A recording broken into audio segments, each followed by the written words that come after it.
You are watching the Vodka stream.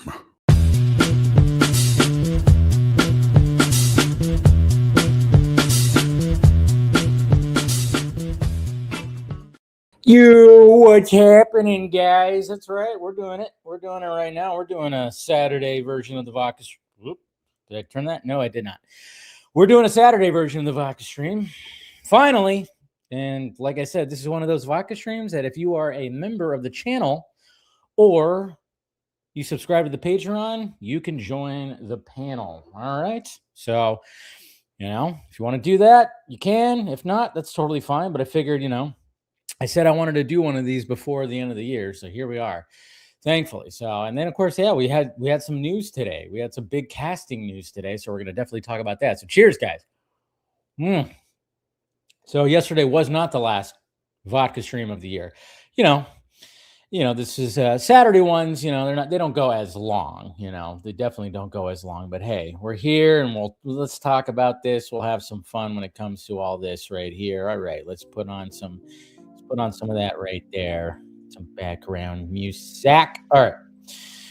What's happening, guys? How we doing? Thank you, Cloned Avenger, for the $5 super chat. I thought Gunn only cast his friends. Yeah, I know, right? I thought it was going to be Batista. Can't wait for Brainiac. Wonder what the next big DC casting next. Huh? Maybe? I don't know. Who knows? Could be pretty interesting.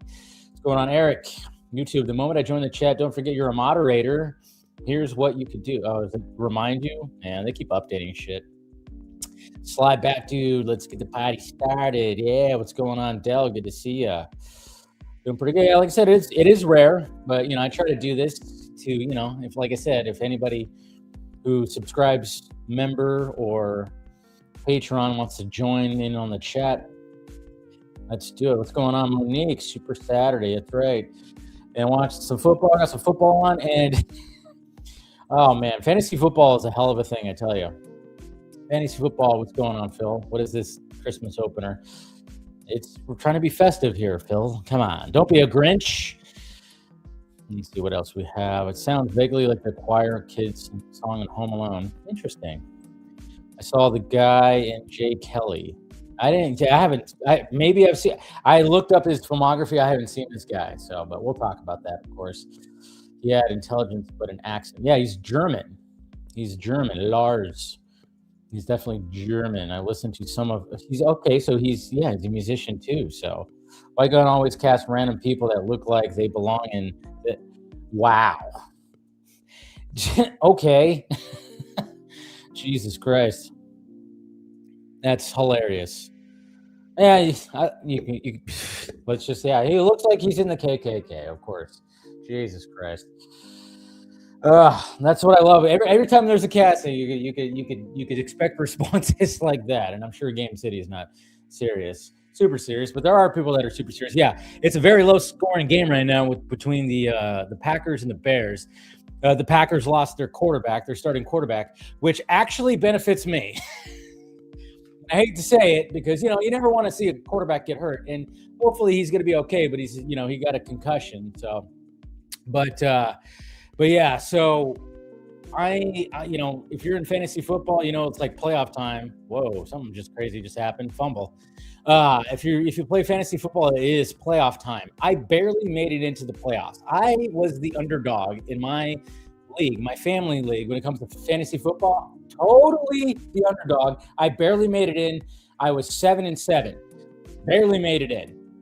I won last week, and it was kind of like projected that who knows? I'm playing Mama Film Junkie, by the way. Playing Mama Film Junkie. Her quarterback is Jordan Love, and Jordan Love is now out of the game. Jesus. Oh, and I have two guys on the Eagles that were the earlier game, and they did fairly well. So now it looks like I'm actually going to go to the Super Bowl of my fantasy league somehow. Yeah, all because one of the Bears guys decided to just pop Jordan Love in the freaking head really hard. So Jesus Christ, that's crazy. It's just, again, it's fantasy football. You hate to win like that. You don't want to win because a player got injured, but hey, Look at that's just what happens, man. That's just what freaking happens. What's going on, Droga? Let's see. I guess Gunn is supposed to cast. Wipe isn't supposed to. Yeah, it's all. I mean, we'll go over some of that stuff. But yeah, there's a fumble. It's over for the Packers, I think. Oh snap! Well, I hope you win, Dave. I missed playoffs this year. I totally suck this season. Yeah, I squeaked in, and I'm doing very well. It's crazy. Well, the Rams have clinched the playoffs, so my dad's happy. So is my dad. The Steelers are almost set too. Oh yeah, what's going on? What's going on, Ghoul? Yeah, like I said, I wanted to do a Saturday one, invite anybody who's a member or a Patreon or part of the Patreon. So yeah. And then we'll get some normal people in here too. Normal people. We'll get some normal heads, some normal Vodka stream heads in here too that want to join. So, but anyways, all right. Well, hopefully you guys had a good Saturday. I told you guys I had to get up early to go to my dad's house, Pop's Film Junkie. I woke up at 6:30. After having a 4.5 hour Vodka stream. Luckily, though, like I said, I played it cool. Did not go that hard when it came to the vodka. So, and I made sure I had plenty of water and everything. Went to bed, woke up just fine. So, did not really. I mean, it was like I felt a little fuzzy, but I didn't have I wasn't hurting when it came to the vodka stream. So yeah, we went up to my dad's house and he had his little Christmas breakfast thing, and it was fun. It was fun. Of course, there was mimosas and all that stuff. I know. I've been drinking pretty much all day. Took a little break when I got home, but here we are again. So cheers. Holiday season, I tell you, holiday season. And I refused to put that Christmas sweater back on. I'm surprised I kept that Christmas sweater on the whole stream yesterday, and the hat. I didn't want to put on the hat either. You know what? It's still warm. It's still kind of warmish. We're about to get a crazy winter storm in California next week, but it was nice today. I mean, that's the thing. That's a beauty of California in the wintertime. It was like 78, like 7 degrees today. So it was nice. I got the window open, So I was like, you know what? I ain't putting on any Christmas sweater or the Christmas hat. I'm just gonna, doing it raw. We're raw dogging tonight. That's for damn sure. So, it's all good. But anyways, all right. So yeah, like I said, guys, if you guys want to join, if you're a member, I'll be dropping it in a little bit after I talk about this at the opening, and then of course I'll be dropping it for the Patreon as well. So look forward to that, and probably in a little bit here. Let's talk about this. So let's start off with this.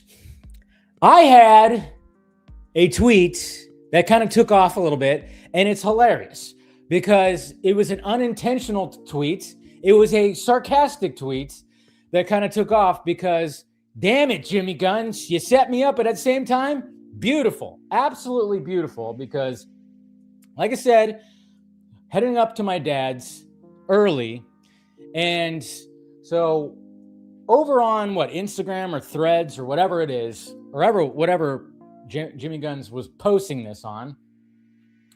Let me find it here. It was this right here.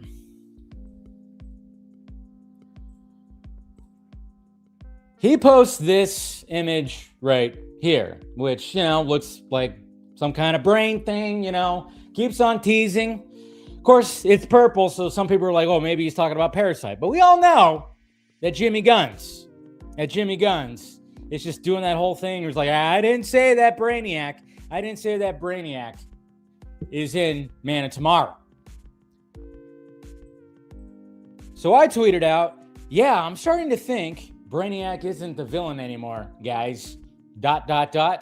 And then not even, I think it was like not even 15 minutes later or something like that. Like 10 minutes later, I'm in the car. My brother was driving. So I'm looking at my feed. And then, of course, they announced the casting of Brainiac. And I'm like, oh shit. And then all of a sudden I'm getting like people in my mentions, this aged well. Who wants to tell them? I'm like, whoa, does nobody see that this is sarcasm? Some people did.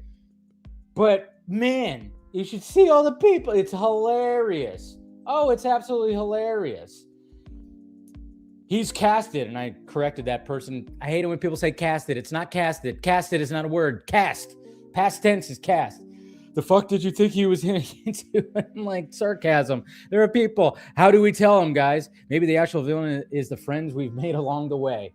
Amazing intuition. Even milk ages better than this. This aged well, LOL. And then, of course, there's gifts. This aged poorly. Right after you posted this, James casted Brainiac. God, casted. Anytime I hear casted, I'm like, but yeah, it was just kind of funny because I was like, oh yeah, of course that happens. But then, like I said, it was hilarious. And I went with it. I was like, oh my God, guys. I'm like, just take the L, man. I'm like, no, you were new here. You were new here. I know. I've been talking about this forever. It's okay. People just love the dog pile. People love to dog pile, don't they? It's hilarious. So what could you do? It's all good. It's all good. Like I said, it's fun because I was like, I even showed my nephew because we picked up my nephew to go up to my dad's and I showed him like, look, I showed him the cast, that Brainiac was cast because he likes Superman.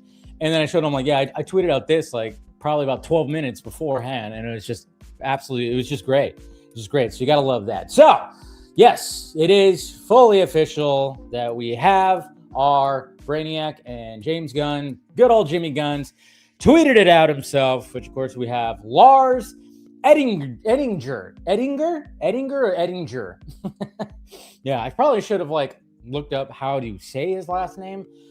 But yeah, he said, in a worldwide search for Brainiac and Man of Tomorrow, Lars Eidinger rose to the top. Welcome to the DCU, Lars.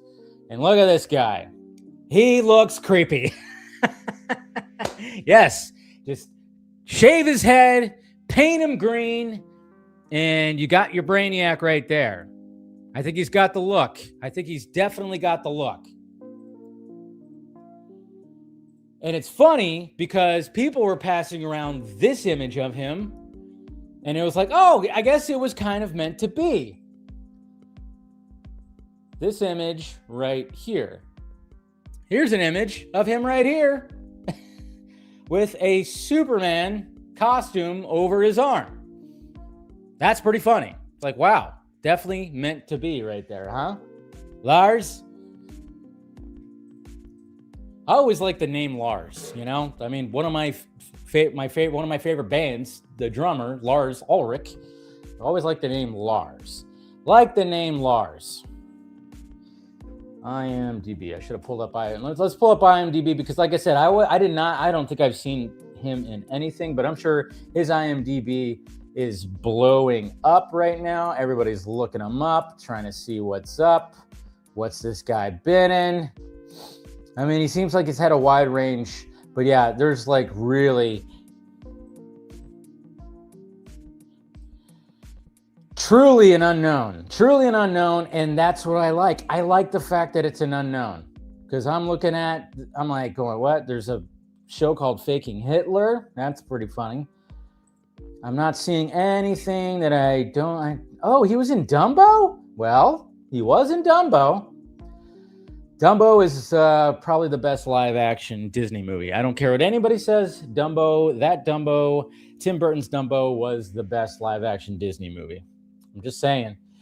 That felt different. So you're looking, I'm just like, I'm not really, obviously there's so many stuff. And yeah, like I said, he's a musician too. So he's been in a lot of TV. He's got a lot of credits under his belt, but I'm like going, I think maybe I've seen him in something. His face does look familiar, but for the most part, I do not know who this gentleman is or anything like that, which I think a lot of people were actually saying that too. And what's so funny, again, with this whole, anytime there's a casting choice, I mean, yeah, I totally get having, oh, I don't know about this. I don't know this. I don't know this guy and blah, blah, blah. But when I see people especially when it comes to the stupid Snyder Gunn discourse that's out there, and I'm seeing people just like argue, like, who the fuck's this guy? Really? They're casting this guy? And then naturally, I had some of those assholes in my mentions saying like, oh yeah, they're not gonna, no A-listers are gonna come in here or not, nobody wants to join the DCU. They're doing it because he's cheap or something like that. And I'm just going, Jesus Christ, especially when it comes to Snyder fans, Ray Porter. Ray Fisher. I mean, what are we doing here? I mean, come on. Ezra Miller. Who knew these people? Who knew Henry Cavill? Who knew Henry Cavill before that? That's what I'm like when it's so sad when I see Snyder fans like talking shit on this, like as if Gunn is supposed to be hiring some big name for the villain. It's like, are you kidding me? That's not the way it should be. An unknown, it's great when an unknown gets cast because guess what? It opens doors for that actor, just like Zach opened doors for Henry Cavill, for Gal Gadot. Gal Gadot said she was going to quit. She was going to quit acting until she got cast as Wonder Woman. Jason Momoa was down in the dumps before he got cast as Aquaman. Opening doors. This stuff can open doors. And the fact of the matter is, Zach and James, what they like to do, guess what they do? They do that crazy little thing with, we hired the best actor for the job. Crazy concept. Crazy concept. What? Crazy concept. And even Jimmy Gunn's talked about this. Let's see. We got a couple of things right here. Ooh, what? Was there a particular performance of his that caught your eye? His audition. That makes sense. That makes sense. And then the very thing that I was just mentioning when it came to all this, here we go right here. I love the fact that you don't immediately go for the biggest names for roles. Between this, Chakwuda, Palm, of course, Tom Reese, and you do seem to take auditions a lot into account rather than star power opposed to how other Hollywood productions handle films, and I love that. I love seeing this new names pop up. Of course, Chakwuda and Palm and etc. were great. I wouldn't leave Chris Pratt, David Corenswet, Dave Bautista, Karen Gillan, Millie Alcock, or Daniela Malchire, I always say her name wrong, out of the mix. All of them were people who came in, auditioned, and weren't thought of as movie stars. I'm always interested in casting the best person for the role, no matter what route that takes, and often the best route is through auditions. What the hell, man? James Gunn doing like that? That's crazy talk. What are you doing? Like I said, it's so funny. It's like just anybody. It's literally James Gunn derangement syndrome. I mean, it really is. When I see some of this stuff, it is that. And finally, and now we have. Here, let me keep the light on. Now we have James Gunn talking about inspirations when it comes to Brainiac right here that somebody was asking about. And let's see, it's this. Yeah, is that one? Yeah, it's that one right here.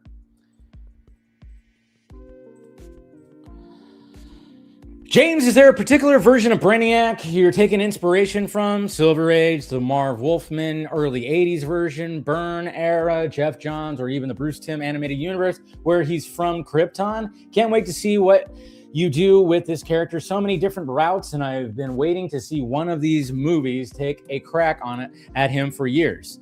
I love aspects of many versions of the characters, from the 1950s binder stuff to the surprisingly scary Wolfman stuff, to the animated versions, and up through the truly creepy and wonderful current absolute Brainiac. He is completely up to date when it comes to Brainiac. That's for damn sure. So that's pretty cool. It's good to hear that. He's going to be taking inspirations from all over, I guess. But we'll see what happens. And if you want to get a little taste, there was something that was circulating around when it came to Lars. And here was a clip that a lot of people were circulating. I'm not even, let's see, this is from a mini-series. Called Irma Vep. Never heard of it, but this is like, if you want to get a little taste, there he is right here. And, we live in boring, interesting, dark, dull times. You want to get, there's his voice right there. Where is the sense of adventure? Where's the mayhem? Yes. Where's the chaos?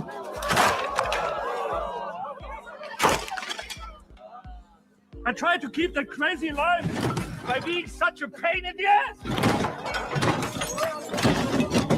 Kind of just losing his mind right here. Some of you hate me for that, but yeah. Maybe you are right. Maybe you are right. The industry has taken over cinema. Lawyers, big data, franchises, platforms, you name it. But indie films, they are no better. They preach until you are sick of them. Cinema was for bad guys and bad girls. Like Musidora, like rock and roll, used to be. Tomorrow I'll be gone, so at least you won't have to put up with me. Let's drink to that! Let's drink to that. Cheers to Brainiac. Cheers to Brainiac. There you go, right there. So that was a clip that people were passing around. I was like, all right, yeah, let's show that. It seems like, I mean, honestly, like, my take on it is, well, I mean, when I think about Brainiac's voice, I think about, and I can't remember his name off the top of my head. Somebody help me out. That, the voice that is on the animated series. That's the voice I hear when it comes to Brainiac. If I'm reading a book that has Brainiac, I'm hearing that voice. I mean, that's usually when it comes to comic books, the voices that I hear in my head, the voices in my head when I'm reading, it's just basically it's always coming from the animated, the DCAU. So, but like I said, James Gunn saw something in him. Cool. Like I didn't really have a preference. I know a lot of people were like Matt Smith, but it just comes to show you that those scoopers don't know jack shit. Maybe they heard they auditioned. Maybe that's what they heard. But those scoopers were obviously dead wrong about the Dave Bautista. Sam Rockwell, that was a weird one with Matt Smith. And then Clay's, what's his name? I don't know. But, yeah. I will say, like, maybe I wish there was like a little bit of a deeper voice. But at the same time, I trust the process. Trust the process. That's what I got right there. Trust the process. Corey Burton. Yeah, thank you. Thank you, Phil. That's right. Yeah, his voice, great Brainiac voice. Great Brainiac voice. And that's what's going to be kind of interesting. Does James Gunn make Brainiac from Krypton or not? Like in the animated series. So that's, again, a lot of interesting stuff when it comes to all that. How, what's the direction he takes when it comes to Brainiac?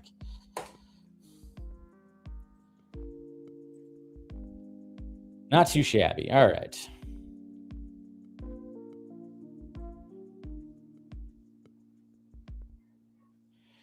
All right, what we got here? Oh, hey, we got David Perez in here. How you doing?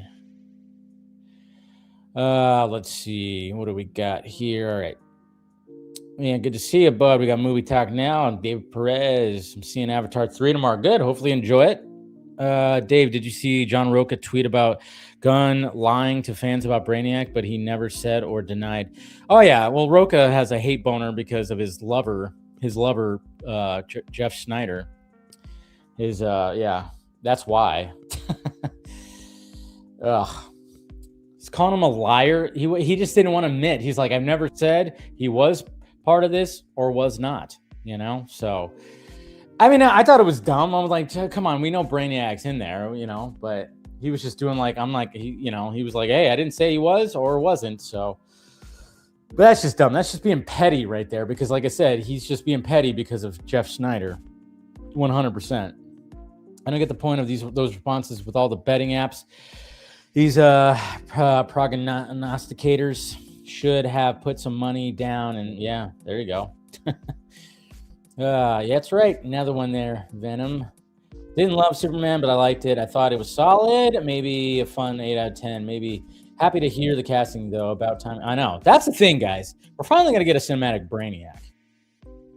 Once he shaves his head and splashes some green on, he's going to look great. Yeah, I'm sure he's going to look great. I'm sure he's going to look absolutely fantastic. It's going to be interesting. That Baku movies guy is, of course. That's what that guy's, of course, that guy's insanely, that guy got called out big time because, you know, he all of a sudden, you know, I think I even talked about it. I might even show it. It might be the same guy. I think it is the same guy. He shat on the Flash and called the Flash woke for having a Latina Supergirl. But then now, when the Supergirl trailer came out, he was like, "No, this is my Supergirl," and he was showing Sasha Kaye. It's like, that's all you need right there. These guys are literally like, they hide behind their profile pictures and they're fucking hypocrites, like 100%. And it's sad because they'll hide behind Snyder profile pictures and it just gives Snyder a bad name. They don't seem to realize that. They don't actually care. A lot of them are very narcissistic. So it's kind of just like, Jesus. Imagine someone telling you got the look for Brainiac. Like, how am I supposed to? Right? That would... Yeah, he's pretty tall. I think they said he was like 6'4" or something like that. He's a pretty tall dude. I think it was like 6'3", 6'4". So, yeah, that'll be interesting. I saw the clips of the Mustache Man movie on TikTok. It's funny. YouTube won't let me say his name. Interesting. Let's see. What are we doing here? Ezra Miller was known. Yeah, but he wasn't known. That's the thing. Yeah, so was Momoa, so was Gal. But I'm just saying. I mean, yeah, Ray Fisher and Ray Porter were definitely big time unknown. But I'm just saying, like, you know, Ezra wasn't like, I mean, well, he never really became a movie star, you know, but I knew Ezra Miller from Californication. He was like in a season of Californication when he was really young. And I love that series. So, yeah. Yeah, I still haven't read Absolute Brainiac. I know, I got to catch up on the Absolute Universe, man. I definitely got to do that. So, he did a movie with Kristen Stewart as well. Okay, yeah, I'm pretty sure I've seen him in something. He looks familiar. That's the thing. Is like when I saw his face, he looks familiar. Especially that image of him with the Superman costume. Like, he looks familiar. I'm pretty sure I've seen him in something, in one of those things, because I know I've watched some show or something like that, and I probably watched even some movies that he might have been in, and it just, you know, like I said, he was in Dumbo. I'll probably recognize him in that. Honestly, the guy who voiced Brainiac in Suicide Squad Kill the Justice League was pretty good. Interesting. Snyderverse is dead. Let it go. Let it go. I always get one of these guys in here too. You know, it's like, okay, what was I saying? What led to you, Jordan, to actually punch the keys for this? What did I say? Did I say that the Snyderverse is being restored? And no, it's not dead. No universe is dead. The Burton universe is not dead. The Donner universe is not dead. No, nothing's dead. Even James Gunn himself has said that every universe is somewhere in a corner. Because, hey, guess what? Multiverse. And guess what? Peacemaker showed the Pocket universe. Guess what? The Snyderverse, the Burtonverse, and the Smallville verse. All the verses are in there somewhere. Okay? Jesus Christ. Relax. Ugh. Anyways, it ain't Christmas till Brainiac falls on the yeah, there you go. That's funny. But yeah, should be interesting, Antoine. What's happening? Should be interesting. Should definitely be interesting. Yeah, looking forward to it. Yeah, you pulled your string. I know, I just love that. Oh, that's what I usually get from the other people. You know, it's like, oh yeah, God, get over it. The Snyderverse is dead. It's like, when did I say the Snyderverse was like coming back? I'm like, are you new here? I'm the one that's pushing back against the crazies that are like saying it's coming back. It's 100% coming back because look what Zach posted. Like, come on, right? Hey, before you start pounding people, do a little research. Do a little research first. That's funny. So when it comes to online, it's like, hey, you know, do a little research. Nah, you can't do a little research. You just can't have, people just can't do research. All right, I'm starting to send out the invites. Let's see. All right, so there's the invite for the members. And now I got to send the invite to the patrons over here. So if you guys want to come on that are subscribed to either, I'm sending it out now. Let's see, link, put it right there. Yes, that.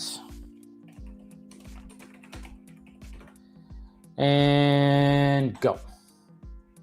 All right. Sent it all out. So like I said, if you subscribe to that, you want to, have a little chat, be part of a little panel, then let's do it. But all right, let me turn off this music now. Turn that off. And all right. Start having some little discussions about this. And we're going to first bring on Phil? Hey, Phil? Phil? What's happening, Phil? Enjoying a popsicle? Oh, yeah. Not much, man. Want to see what I got myself for Christmas? Oh, yeah. Yeah. The full Batman 89? Nice. Echoes. Batman Echoes. So is that the whole thing? That is the sequel. It's the full sequel, yeah. Sequel to 89. Sequel to 89. 89 is up there somewhere. Okay. I've read it. But yeah, I got that for myself today. That's cool. That's cool. I like that. I remember the book I got. I was like, I still have not read that yet. I know. Resurrection. Well, yes, Resurrection. That's one I got. I still have not cracked it open. Sat down and cracked it open. I've been reading I've been catching up on some of the graphic novels I have. But yeah, I still haven't just full on cracked open that one. It's still sitting over there staring at me. And I'm like, all right, well, I got to crack that open pretty soon and just, dive into it. Yeah, my old man and I went shopping today, and we went all over. Like, we went to Kohl's, Barnes & Noble, Best Buy, and went to Barnes & Noble. And I just went to the graphic novel section just to, because it's not as big as it used to be. And that's across all different Barnes & Nobles. And I had moved something out of the way, and then that's when I saw Echoes, and I was like, huh. Boing. I wasn't going to get anything. And then I saw that. I was like, oh, well, $25. Oh, shit. Say no more. So that's how I walked out. Get it. Yeah. Nothing wrong with that, man. That's cool. Beautiful. So how you feeling about this casting? I text you immediately after I saw it. Yeah. I know. And I was like, oh. So I guess that is happening. That's it. Yep. I mean, it's I think it's good that it's an unknown actor. Yes. I think that's good. I don't know what he's going to look like. Yeah. That's what I'm very curious about now.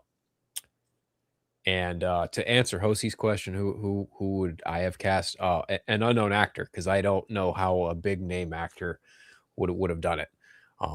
Much like Dave, I'm pretty fond of Corey Burton, but I also really like John Noble. John Noble voiced him in the movie Superman Unbound.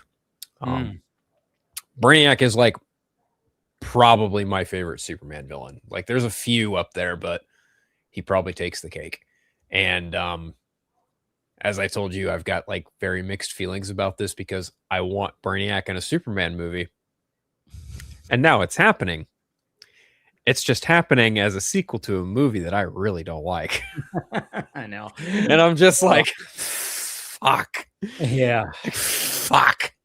Yeah. So, well, I mean, hopefully. And that clip you showed, I was like, that doesn't inspire any confidence. It doesn't help. No, didn't help you. Not at all. No. Yeah. Okay. I mean, we'll see. We'll see what happens. I mean, that's the thing. I mean, try to remain optimistic, but I get it.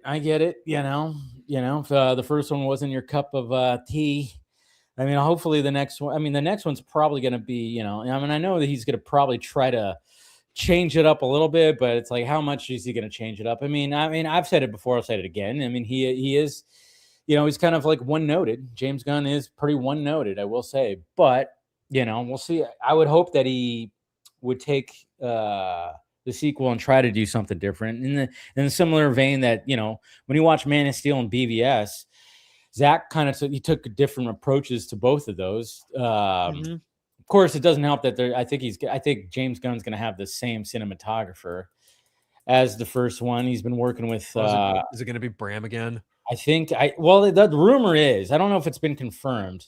I don't think it's been confirmed, but I think rumor has it that he is going to use him again. It'd be nice if he got somebody else. Yeah, because changed it up a little bit. his last 3 superhero movies, I really don't like visually. Oh, okay. Like there's certain spots in the Suicide Squad where I can be like, yo, that's good.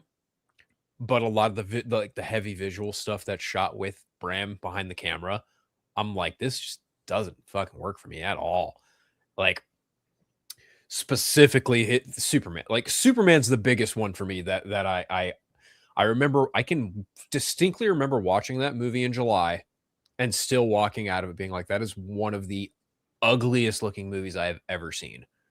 And I think I don't even need to, talk about the color palette. It's a very bright visual movie, and that's totally fine. Everyone knew it was going to be a very bright visual movie. We anticipated that when he got the job as head of DC Studios, like that's just part of his repertoire. That's part of his toolbox. He's a very colorful filmmaker. It's not my problem. My problem is that a lot of it looks very rubbery, and a lot of it looks very, computer generated, and you can tell. Like there's a lot of his flying shots and specifically in Guardians 3 and Superman look really bad. And I wonder if that's because it's Henry Bram as a cinematographer and the way they choose to shoot flying sequences. I think those wide angle lenses kind of don't help that, especially when they do that close up shot, where like they're like, they even kind of did that a little bit in Black Adam as well. Yeah. Like that kind of shot where they get like really up close. I mean, yeah, and I get that when it comes to those shots, yeah, for sure. But I don't know, like I didn't have that much of a complaint when it came to some of the action stuff, but I see why people were like having some issues with it for sure. But it's funny too, because when you go watch something like Avatar, regardless how you feel about those movies, I think everybody collectively goes, yeah, but I mean, Jesus Christ, it is just those visual effects. You forget like, oh yeah, this is all computer generated. Like everything you're seeing is computer generated. Every little rock, every little piece of dirt, every little everything. Now, and I'm like, it's crazy. To that point though, is it fair to compare the effects to Avatar to Superman? Yeah, see, that's the thing. And that I was kind of thinking about that too after I watched Avatar, because it's crazy. I mean, maybe because it's just James Cameron, and obviously those movies cost more money than the blockbusters that we have, and we don't even know like how much they actually do cost. And James Cameron's done that whole thing where it's like, hey, the return is there, $2 billion for both of them, which, yeah, the return is definitely there. So he can spend $500 million on one movie. But yeah, I mean, yeah, I think it's game to compare any movie to any other movie. I mean, to be honest, if there's a blockbuster movie that comes out and another blockbuster movie that comes out, I think it's fair to compare. I think it's fair to do that, because I think it's good to do that, because when you see laziness in visual effects that we've kind of seen, not just in the superhero genre, but just in the movies in general, I think it's fair to be like, hey, it could look like this, maybe that's part of my problem, because I've made no bones about it. I think the specifically the flying and action sequences in Man of Steel are just far superior to anything in whatever James Gunn did in that movie. And that's really kind of where my criticism lies, from just that perspective, not even getting into the narrative of it all, and that's another thing that I'm just kind of like, okay, this time we know, at least on the basis that it's Superman and Lex Luthor, and they're kind of like begrudgingly working together to effectively stop Brainiac. That's kind of the gist that I'm getting of this. For sure. Sure. And we're going to bring in Eric. What's happening, Eric? Hey, Dave. Hey, by the way, don't worry about it. You're not bringing the hat. I got the hat for you. The hat. Yeah, you got the 50 animal hat. Nice. You see it? Looks good. Yeah. See the line on it? Yes, I see the line on it. Oh, yeah. Yeah, it works. It works. Did you just get that hat? Did you get that hat this year, or did you already have it? I got it. I got it last year. Like it was one of those things where like at work at the Walmarts, like there's one of those like dress up for the season and all that. Like for Halloween, you like kind of sort of put on a costume, but it's got to be something that can let you work. So, and then for Christmas, it's like, hey, you know what? This kind of works, especially because I'm a janitor and I think you're all filthy animals. There you go.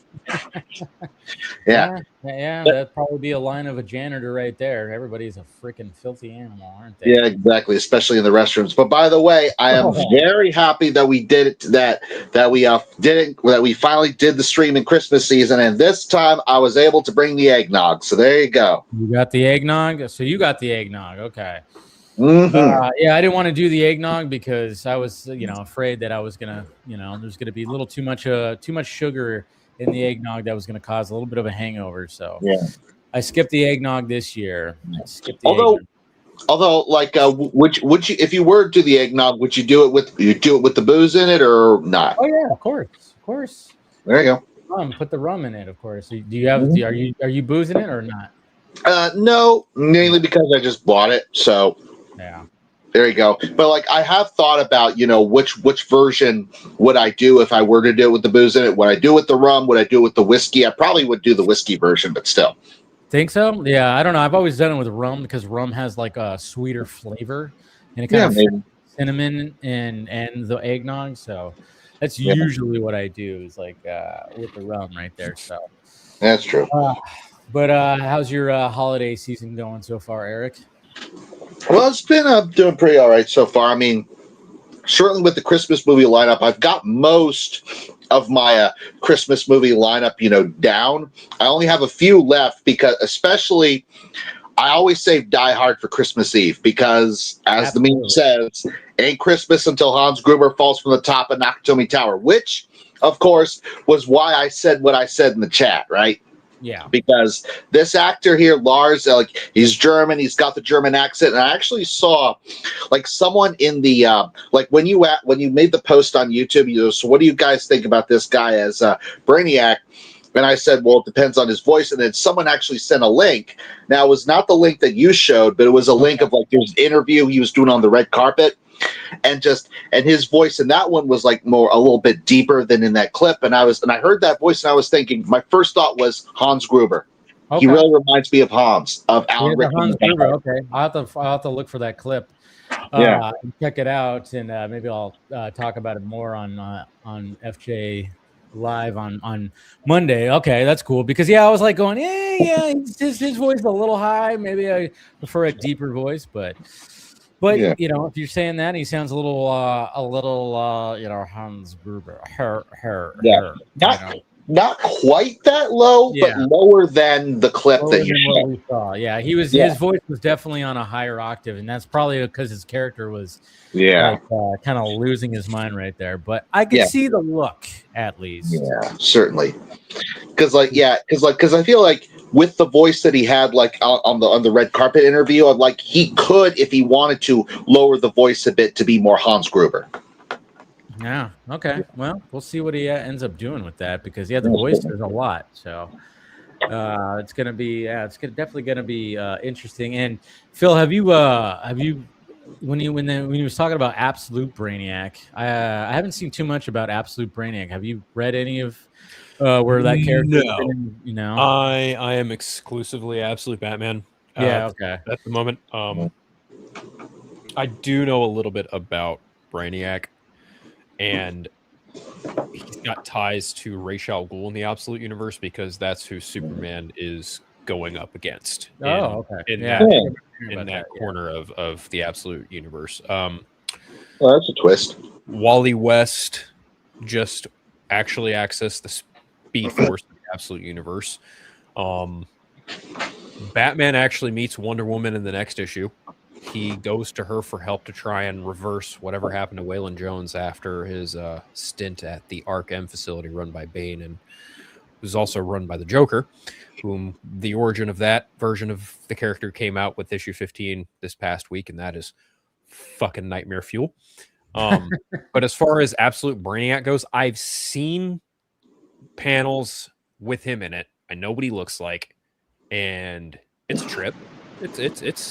It's very horrifying. Like it's I'm not going to say Lovecraftian, but it's almost like Mars Attacks. Oh yeah. Yeah, you see it, right? Like you see. Yeah, it's oops, not that one right there. But yeah, he does. Yeah, he's I remember like, oh yeah, because he's got like that right there. Yeah. Yep. Yeah. Yeah. So he's very frightening. He's got the robotic legs, or basically a robotic lower body. And yeah, that face. Jeez. Whoa.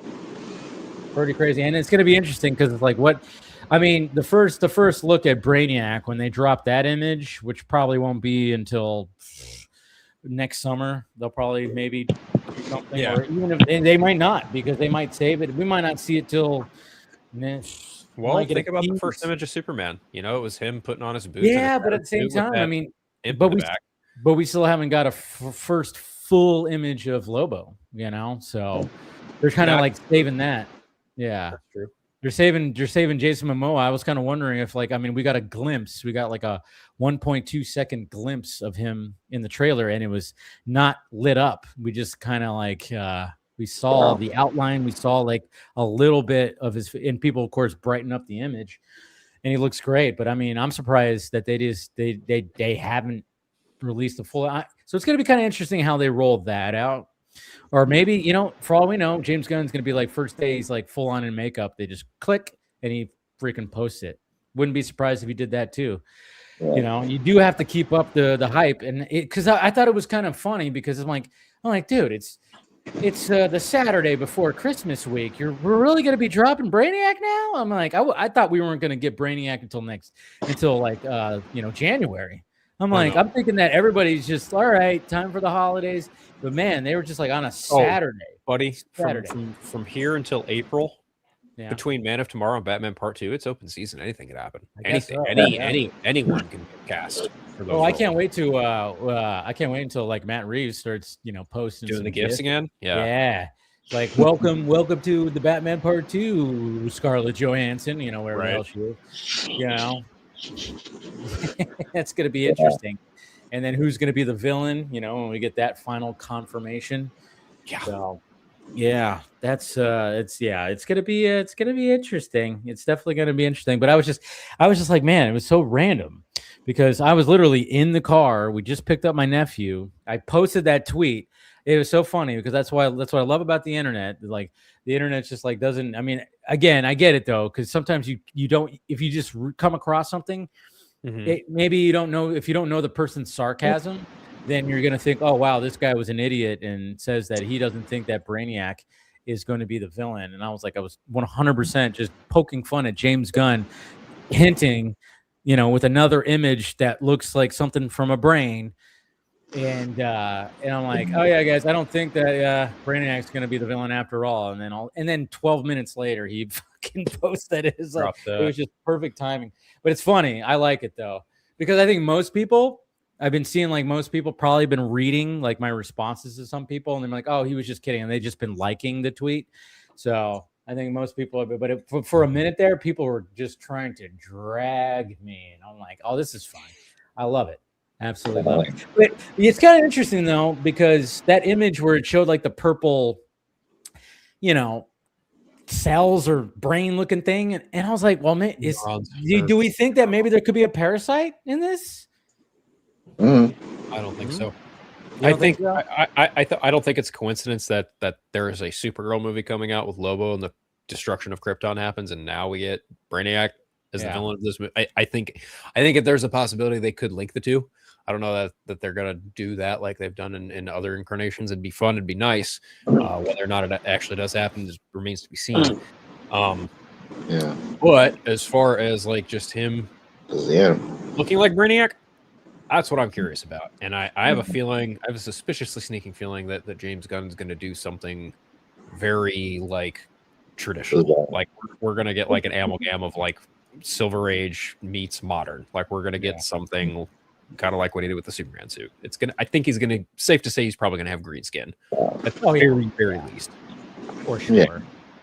For sure. I don't know. I'm just kind of wondering if there's going to be like some kind of other villain. I mean, And then, of course, I posted my video about the whole Brandon Sklenard thing. I've talked about how I've talked to somebody who said that they have held Batman auditions, and this is what this person told me. He's like, he was like, oh yeah, I heard they did, and Brandon Sklenard definitely did audition for Batman, and that's one.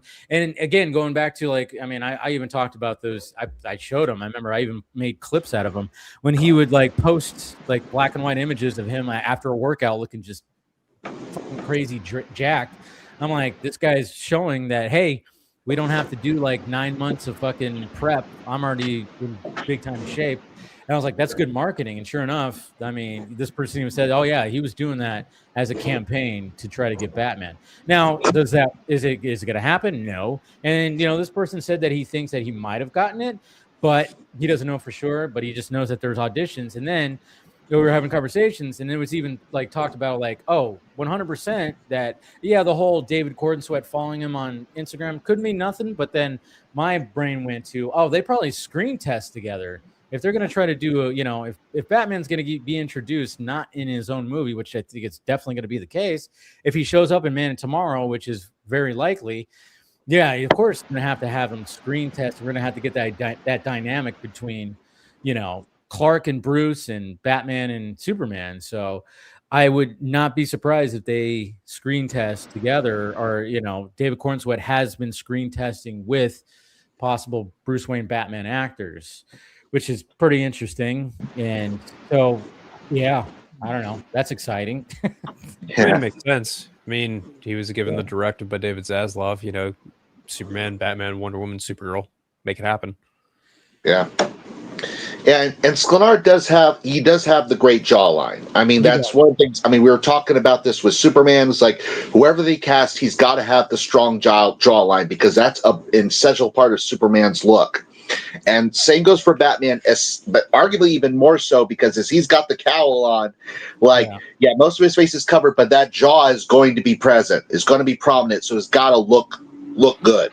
It's got to look good. But what's funny though, when it comes to Brandon Sklenard, is the fact that every time you see him, he's got facial hair. So it's I think I was talking with somebody else, just joking around. We were talking about, because this person was hearing about the auditions and stuff, and I'm like, maybe it's just going to come down to whether Brandon Sklenard looks good, if they think he looks good without facial hair. I'm sure he's going to have some stubble, like Batfleck did, if they have him. Have the stubble, which is good. I think that's great. Sure. And even James Gunn said that he likes the big brooding Batman. He said that on with Tom Segura. I remember that, which is, and then of course, again, there was somebody underneath the Sklenard video that I posted today that was, of course, taking in the headline that Geeks and Gamers posted that said that, oh yeah, he literally said Batman is boring, and I just don't want that Adam West Batman again. I'm like, he literally did not say he was boring. Read the whole thing, read the whole context. And he's even said in that same interview that he doesn't want a funny, campy Batman. Yeah. And I just go guys, let's read the whole thing, read the whole quote. Yeah. Yeah. People wonder why Zach distances himself from them. Oh yeah. Or he just distances himself just from all of that. He doesn't engage in any of the stuff, which is good. He just posts and just lets it go. Lets it go. So which is good. We got Ronan joining right now. He's getting a little milk and cookies, huh?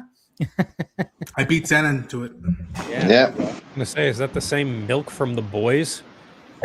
From Jessica, what's her name? Jessica Shu? Stillwell, Madeline Stillwell.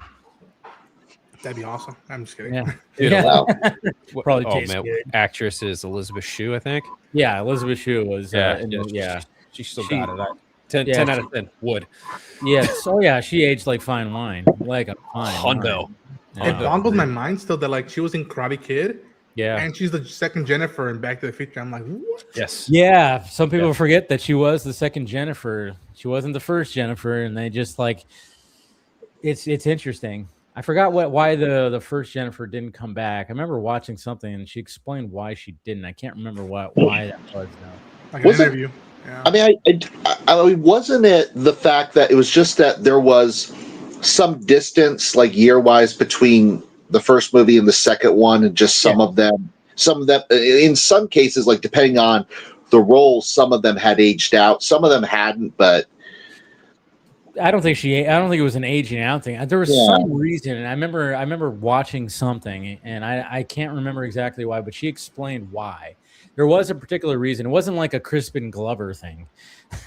No, I think it was because I heard, and I could be wrong, that like she had been cast when Eric Steele or Eric Stoltz? Yeah. Stoltz. I think she had been cast with him for his Marty, but then he got recasted, and I think they didn't have time to recast her one up, but she stayed for the first one. And I think they brought in Chew to fit more for Michael J. Fox one up. But I'm like, from what I saw in the first one, she and Michael vibed. They big time vibe. They're saying in the chat that it had to do with the first Jennifer. Her actresses needed to take care of her mom or something. Oh, that's what it was. That makes sense. I think that's you're right. I think that's what it was. Thank you, Monique. Yeah. So okay. Well, that's good on her. Good on her for doing that. You got to take care of your mom. Yeah. You got to take care of your mom. But So, but it is interesting, especially when you watch like Back to the Future 2, and then they have to reenact that ending for the beginning. Yeah.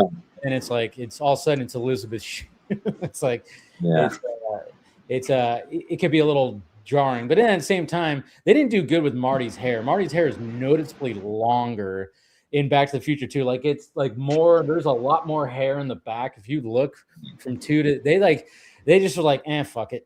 I don't know why they didn't cut it to look exactly how it was in the first part. Yeah, and also speaking for me, I didn't really pay too much attention to those like visible changes, but for me, the noticeable change in the opening for 2 was, if you remember, at the very end of the first one, when Doc Brown, like when he shows up and says, "You got to come back with me, Back to the Future," and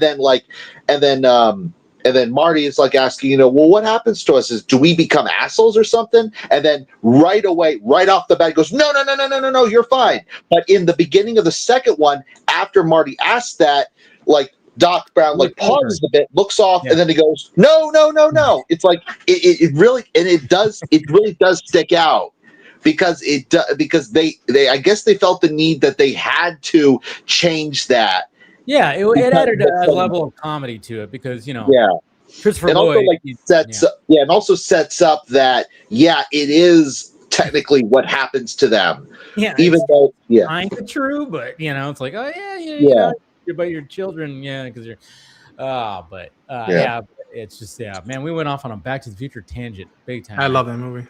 I know. Well, let's face it. It's just it's fantastic and I know it's funny too because like when I'm scrolling through TikTok, there's like when somebody's trying to sell something, every time I come across like you could buy like a little mini hoverboard, and I'm like so tempted. I'm like, I just want that, I mean, I already think I before that like a little miniature light up flux capacitor was like coming across my feed, and when my mom asked, "Hey, what do you want?" I just sent it to her. I'm like, "Here, give me that." Like that's one thing. It's only like $25 and it lights up. And hoverboard, I'll have it somewhere back here. Yeah, hoverboard, self-sealing shoes, and of course, but one thing that they did get right, of course, is 3D movies. See Avatar. Nice. Yeah, I know, and I like found this on Amazon. I was like, "Yep, gotta have that." That's sweet, man. Maybe I'll eventually like rearrange and put it up there, but I just have it like right here. Nice. Yeah. I know. And I got the almanac right over there. Yeah, but like they did get 3D movies right to see Avatar. Oh yeah. Hey, that 3D is just man. I mean, it's like I said, it's like I'm connecting my own little fucking thing to the screen, and you're just like, like what the hell? It's so crazy, and it's so weird at first too because I don't like to see movies in 3D. I'm not a big 3D guy, but and then when like we were sitting there, and it was funny too because my dad's wife, like she was like, "Oh man, we were really close. And I was like, "Oh yeah." And then when you put on the glasses, everything feels even closer, and it's a little jarring at first because the third Avatar starts with a flying sequence, and even my dad was like, "Oh shit, I'm already getting dizzy," and I'm like, "Oh man, is this gonna be? Are they gonna be okay? Or is everything?" But then after you get through that initial like, "Okay, we're in this," then you just go, "Okay, we're good." And yeah, they both really enjoyed it. I enjoyed it. You know, I have my gripes because I'm like, yeah, man, some of it's just like more of the same. And I'm like, there's some things that was not really, you know, I'm like, okay, we're doing this again. And I'm like, but for the most part, I'm going, it still was, if you watch all three of them, you can be like, okay, yeah, I see where they're going. And they do have, and I'm kind of wondering when it comes to Avatar 4, I mean, there's something, you guys haven't seen any of it yet. You saw it, right, Eric? Not yet. Yeah, No. okay, yeah, but they do touch on something where it was like, ooh, we're finally getting that, you know, kind of thing. So it was kind of interesting, and I'm going, where is that gonna go? Because but for the most part, it was still just like, oh man, we're doing this again, where we're just final battle, sky people, blue people, but the thing is like they keep on, you know, James Cameron and, you know, his people, they keep on coming up with new ways to just show some cool shit, and it's just like, oh, now you're doing it like that. Oh, this whole final. Oh, okay, interesting. And it's and again, you're going, all this is not real. How is this all not real? Like, it's fucking crazy. I mean, a lot of people are like giving like the studios grief for like all the CGI because it looks like CGI, but and then people point to, for example, at Jurassic Park and says, you see, back then, like even back then it looked real. What does that say about now? But James Cameron he makes it look good. But really, which again just underlines that when it doesn't look good, I mean, wow, somebody was not doing that work. It's so interesting. And going back to what Phil and I were talking about, I mean, like, I could totally see, like, I mean, I don't have like the similar gripes that he has, like when it came to how Superman looks, but I see it too. Like, if I don't, you know, I just watch the movie, you know, as it is and just enjoy it, I'm fine. And but I think it's always like a lighting thing. And one of the things that Zach, like when it came to Man of Steel and the way that, and I've even talked to, I've had him on, I've had his visual effects supervisors that worked on those movies, Brian Hirota and DJ. And I think we even talked about it. It was like how they approach some of these visual effects, and especially how Zach does. Because what's good about Zach is like he is a photographer, so he knows lighting, he knows shading, he knows. So when you see behind the scenes and how they like tried to film an explosion and how they try to do that, it's like sometimes there'll be like some of these movies like, oh, we'll just do it in post, you know, the lighting, we'll just do it in post, and then it's artificial lighting, so it looks like shit, you know. So he doesn't want to do that. He wants to do as much as he can when it comes to the lighting, you know, on the stage. So that's why. And then of course he's even said before too, it's like, you know, when you're trying to do stuff in broad daylight, it's going to show the seams even more because you're dealing with daylight. That's why Zach films, like when you see like the big action scenes, they're like, it's either dusk or dawn. It's like, if there's sunlight, it's barely any, you know, it's like getting dark, or it's dark, or it's full on dark. And that just hides the imperfections in the visual effects. Because if, like, say the Zod fight was in full broad daylight, you probably would see the seams in that. But the fact that he did it when it was like dusk, you know, the sun was going down. It was like there was like some clouds, and they try to make it where like it was darker. Here's a great example. The parademon fucking chase and fight in Whedon cut. Oh, the Whedon cut, is bright and it's ugly and it looks like dog shit. Yes. And you got it in the Snyder cut where it's appropriately lit. The time of day reflects the time of day that they need to in the story, and it looks really good. Yeah, even like when it came to Themyscira, you could tell like the lighting is noticeably different. It's not as bright. They like it's just lighting is key. And that's why Zach, like his visuals, when people like, why does his visuals look better? Because he's a photographer, he knows lighting. I think that really helps out when it comes to a lot of his shots, you know. Meanwhile, whereas in the Marvel universe, like they seem addicted to doing it in broad daylight. I mean, the first Avengers, I mean, the Civil War airport scene. I really still can't stand the Civil War airport scene. I'm sorry, but again, broad daylight doesn't look good. No, it looks bland.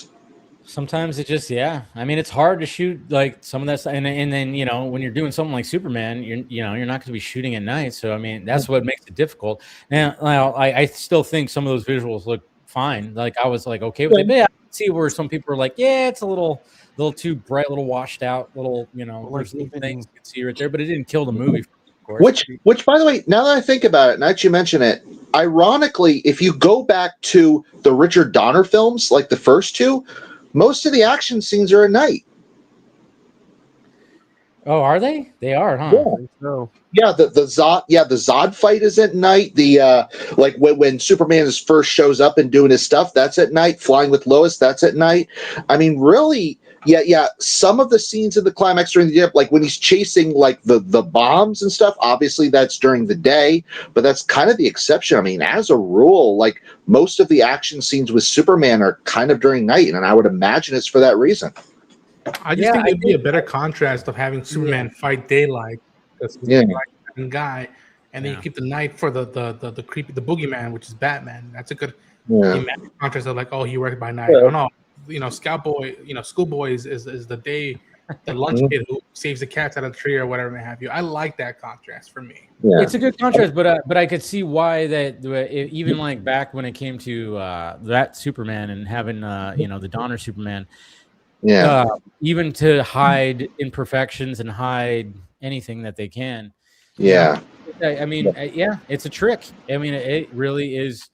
It's a trick. I mean, and I still remember like when during the Snyder Cut stuff before it came out, the person that I was talking to that was trying to give me information to put out there, when Zach was posting nothing but black and white images.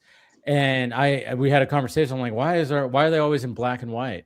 And he was just like, oh, that's because they're not finished VFX. And so if you put in black and white, you can hide the imperfections. Zach has like got an eye for that. And I was like, oh yeah. And then I put that out there. People got mad at me because I said, oh, it's because things aren't finished.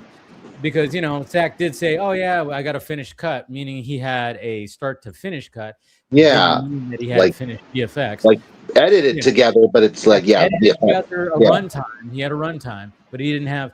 So naturally, they got upset about that, and then all of a sudden, like in an interview, Debbie goes, "Oh yeah, one of the reasons why there was in black and white is because of that." Yeah, which by the way, the fact they said like it's edited together, like he has it edited is finished, it is still is a reason why I still want to. I mean, I would imagine he still has it if people want it, because this is the version that he would show to people, the 214 cut. I still want to see that just to see like how it would have been if he had done like a long movie, like a BVS kind of movie length cut, it done it as a movie instead of the miniseries length put together. I still want to see that 214 to see what he would have kept in, what he would have cut out. Yeah, I guess that would be interesting. I guess. I know I saw people that would say that said that before. Like, I want to see the 214 cut. I'm like, why? Why would you want to see that? And then I guess it's just curiosity of like, oh, you removed this whole chunk. Oh, you removed that whole chunk. Yeah, exactly. Plus, although I am curious though, how much of that, the fact that it's even longer, like the version we have is even longer. I wonder how much of that is due to all the slow mo, like Lois walking in slow mo and all that. Okay. Yeah. I know. I think somebody even like did a runtime on the slow mo, and it was like I don't know how long it was, like 12 minutes of slow mo time in Justice League and Zack Snyder's League, or maybe it was longer or something like that. Which I don't mind. That's what's funny though. But again, going back to what I was saying when it came to the difference between Man of Steel to BVS, there is no slow motion in Man of Steel. It is all fast. Even the cinematography, he does the zoom in thing. Which I didn't like at first. When I first watched Superman, I was like, why are they doing that thing where, the camera is kind of shaky and then it zooms in? I'm like, why do they do that? Why can't it be smooth? Like, Zack Snyder usually does smooth stuff. But now after, watching it many times and then watching BVS, I'm like, oh, I appreciate that because that actually makes it unique. And I could see why he was doing that. And I think they even explained why he wanted to do it like that, because he wanted to make it feel, because they were trying to make it feel as real as possible, because they wanted Nolan to make a Superman, to make a grounded Superman movie. Christopher Nolan didn't really know how to do it, but he got the guy who could do it, and I think that added a level of realism to Man of Steel. grounded, because you can only ground Superman so much. So if you do that level of kind of cinematography, like especially during the action stuff, I think that added like a level of more groundedness, and that's why they chose that approach. And then he just, I think there was a lot of pressure on Zack when it came to Man of Steel, so that's why he stepped he really was out of his comfort zone, because he had no slow-mo, which he was known for. He already made his signature in slow motion with 300. Yeah. And then he had none of that in there. And I think he stepped out of his comfort zone, and it worked out, for the most. And he also had it in if you ever saw the Owl movie, the Guardians of Ga'Hoole and all that. He even has the slow-mo in there in the action scenes, like quick slow-mo. He even has it there. Oh, you know what? I watched that movie a while ago, and I've seen clips online too, but it's been a while since I've watched that movie. I got to rewatch that movie. That's the Zack Snyder movie that I've only watched once, which is a long time ago. But yeah. But no, it's and then and to with all the discourse that with all this crap, Zack did like a post, a Supergirl post, Amelia Alcock, a picture of her during like the promo thing. It said, he actually liked that. So he does, again, I know it doesn't really mean much, but hey, it's kind of nice. It's kind of nice when Zack is not just liking posts where it's talking about restore the Snyderverse or, box office things, you like the post, hey, that's cool. And I wouldn't be surprised if I'm kind of curious if I'm sure he's seen Superman. I'm kind of curious of what he would have thought about when it came to Superman. Maybe if I ever get him back on here, like, when he's promoting out, we'll ask him, of course, but let's see what he thinks about it. I don't think he's going to go full on Quentin Tarantino. No, he wouldn't do weak that. sauce. Okay. By the way, I was weak. By the way, I was kind of amazed when everyone was acting so shocked at what Quentin said. I was saying, hey guys, you do realize this isn't the first time he said any of this, right? I wasn't just shocked. I wasn't shocked. I would just be like, why the need to like unzip and pull your pants down to like, this is mine. Like that's what it felt like. I again, I know he has some interesting take with some films. I think I told the fellas that I'm like, he prefers Spectre over Skyfall, which I'm like, bro, do your thing, but I don't agree with that. But like, I was listening to a podcast. I think it was a podcast. And somebody brought up a good point, and it's like they're like, well, I think they were like, Quentin Tarantino's probably pretty on the spectrum kind of thing, and maybe it's like one of those things where he's just like, like he's because he's a brilliant dude, and when you get him talking, I mean, he does kind of sound like that. It's nothing against him, but I think he doesn't have a filter. Like he's not trying to actively shit on somebody. He's just speaking his mind. Like when you look at his top 20, when like they were releasing all that, there's some random shit on there. I mean, you're going like, what the fuck? I mean, there's some random movies on there, but he's just, I think he's got that mind, and maybe there's like a, just a little bit of, a little bit of something like a little bit of autism or something like that, which he's utilized to make his movies as great as they are. Well, I resemble that remark, so there you go. You said you're a little bit on that too, right? Yeah, exactly. But I mean, like, but at the same time, it's like, but at the same time, there's again, it's a spectrum. So there's sometimes you probably don't have, you're probably not going around and saying, "Oh, that guy sucks" or something like that, or speaking your mind. I have trashed a Revenge of the Sith on a regular basis, so there's that. Yeah, you definitely have. Yeah, but then anyone with a grasp of quality of dialogue knows that I'm right. So there's that. So I don't know, man. Is this how Liberty dies with thunder's applause? I don't know. That line still sticks around and has some meaning to it. For me, again, I'm not saying he's fucking Shakespeare. I'm not saying George Lucas is Shakespeare and all that stuff, but like, there's some people actually do. So I'm like, and there are people saying like, bring George Lucas back to write the screenplays. I'm like, no. No, I've always said that they should have always had him as an advisor for stories, because he's as good as they come when it comes to story. Which, by the way, is what Dave Filoni did. Like he because you know the stories about how he's regularly had George Lucas on set for like Mandalorian and Ahsoka. Like he has him on because they had that good relationship because Lucas was the one who brought him on for Clone Wars. Yeah, true. Yeah, that is true.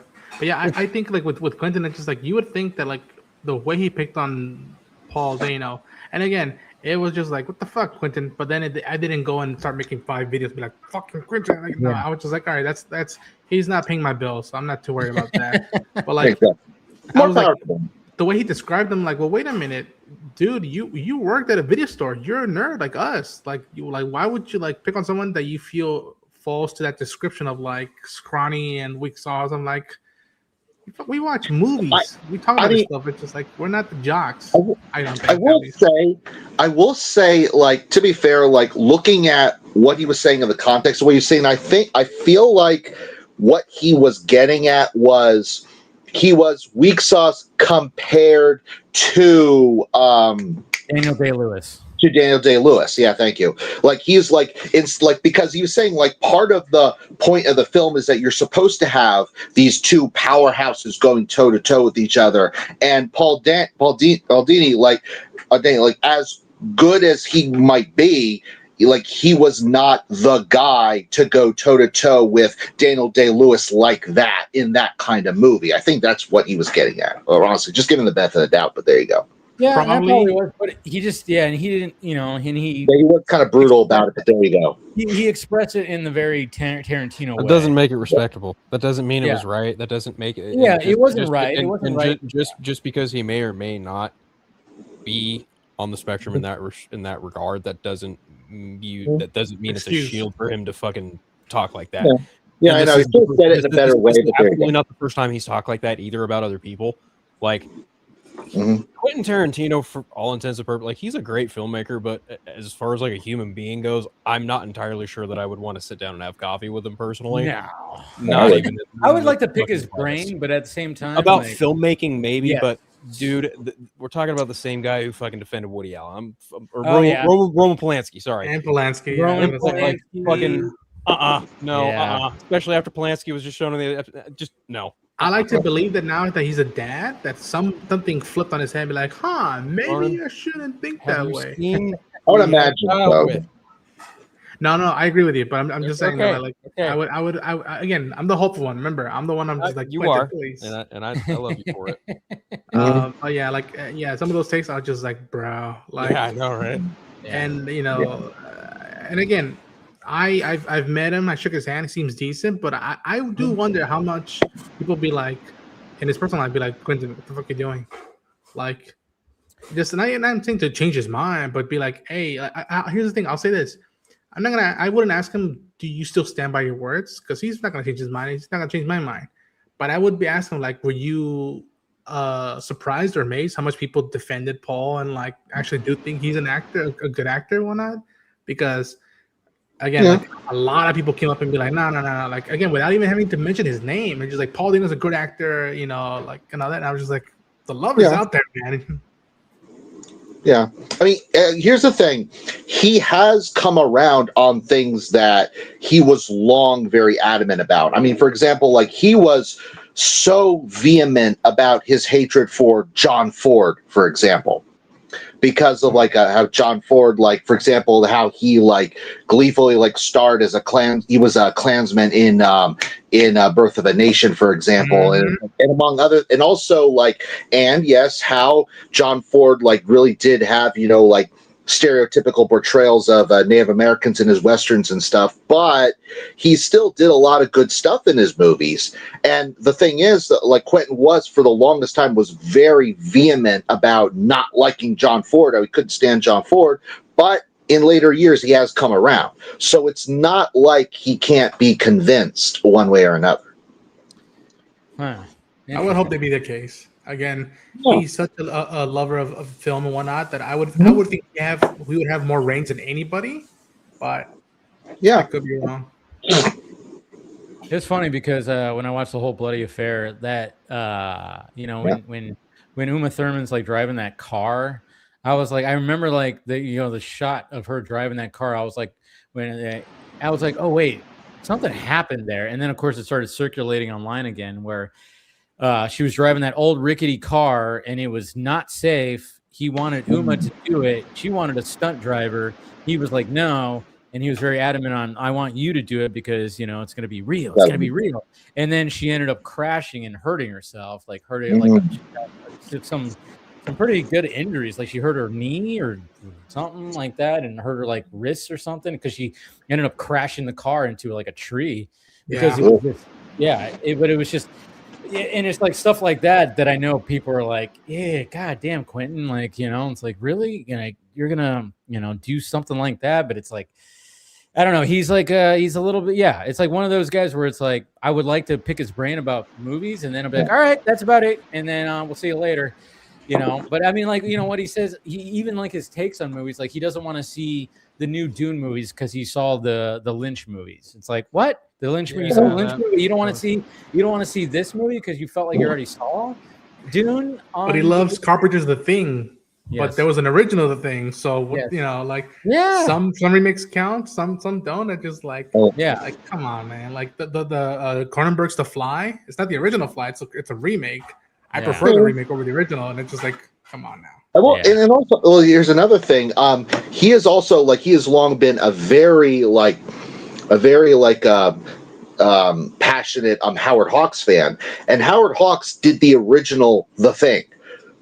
But of course, you know, the version, but obviously, like the version with Kurt Russell is the one everybody knows, and he's talked about that one a lot. So I am curious, like if I don't know if Quentin has ever like talked about the Howard Hawks version, or if he's ever like compared the two, because that would be an interesting kind of I think.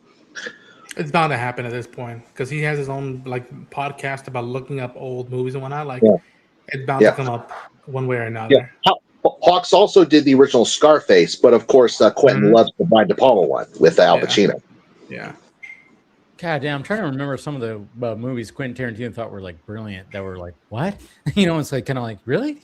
God, I'm trying to think. I'd have to look it up. But I remember like his list. It was like, I think he said Black Hawk Down was like one of the best, which I agree with. Black Hawk Down is fucking amazing. I think that was like one of the greats. Yeah. But there was like a random one where it was like, really? That one? I can't remember what it was. I know his whole takes on Toy Story. I actually kind of agree with him on Toy Story. He goes like, hey, the third one, they wrapped it up perfectly. No need to see the fourth one. I'm like, yeah, you're right. Yeah. When I saw Avatar, my dad had no idea there was going to be a Toy Story 5, and we saw the little teaser, and he goes, what? Another one? And he goes, I don't even think I saw the last one. I'm like, you don't need to. Like, although I will say as far as 3, you know, wrapping things up in a bow, I would have said yes, but the third one kind of makes it a point to emphasize that Bo Peep isn't there, and when one of the characters brings it up, Woody like cuts him off, like he doesn't want to talk about it. So right then and there, that is setting up a 4, which when we do get 4, we find out what happens with her. But going to 4, yes, 4 again, it's like after 4, why do we need another one? And also the fact that you can see in the teaser, Woody and Buzz are back. It's like, look, if Woody has moved on and the others are like he and Buzz have gone their separate ways, I mean, that's a nice way to tie it up. Yeah, I don't know. I'm just, and of course the aspect is, oh my God, technology is here. I'm like, this should have been this technology has been here. Like you're making it sound like it's like a new thing that, oh my God, the new toy is a tablet.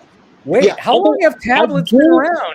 Although I do appreciate that Disney is like tackling that as a subject matter because again, like as like a janitor, like at the Walmart, I have been seeing like kids being like on their tablets and they're like preoccupied, and you look at that and you start thinking, how many of these kids are going to get so like already like younger folks are super like, I mean, we're kind of are like getting super addicted to like technology to the sock meds and all that, or to our phone, in our case to the smartphones or whatever, and like in the Gen Z like even more so. But it's like, but as these kids are growing up, instead of being like, you know, given toys or whatever, they're given these tablets and they're just glued to the screen, even like even when they're like at shopping or whatever. Like, how is that going to affect these kids?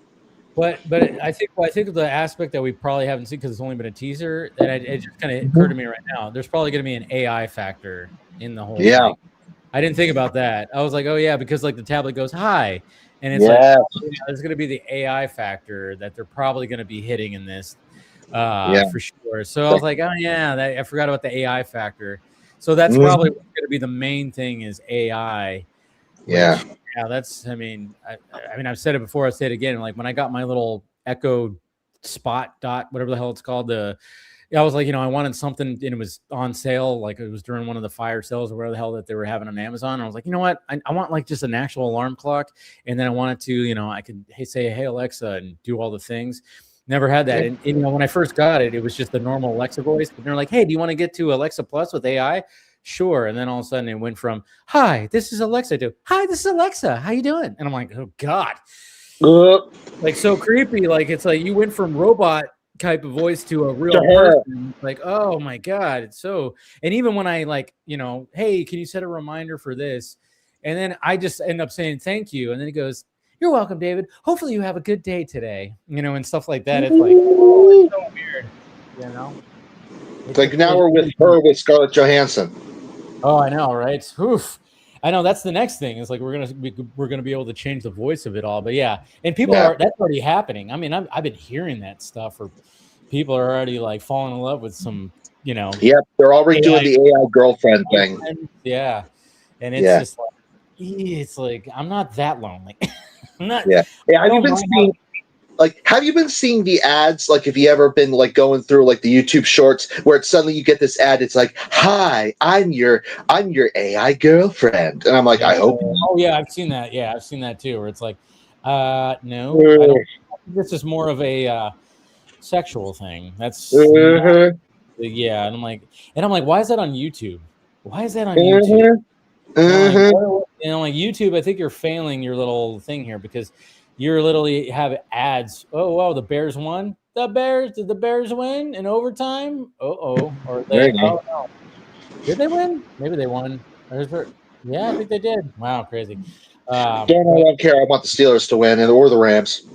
I think they won, or unless the Packers have another chance at it. I don't know. They didn't say that. It's, oh yeah, it is over. Yeah, the Bears won. How about that? But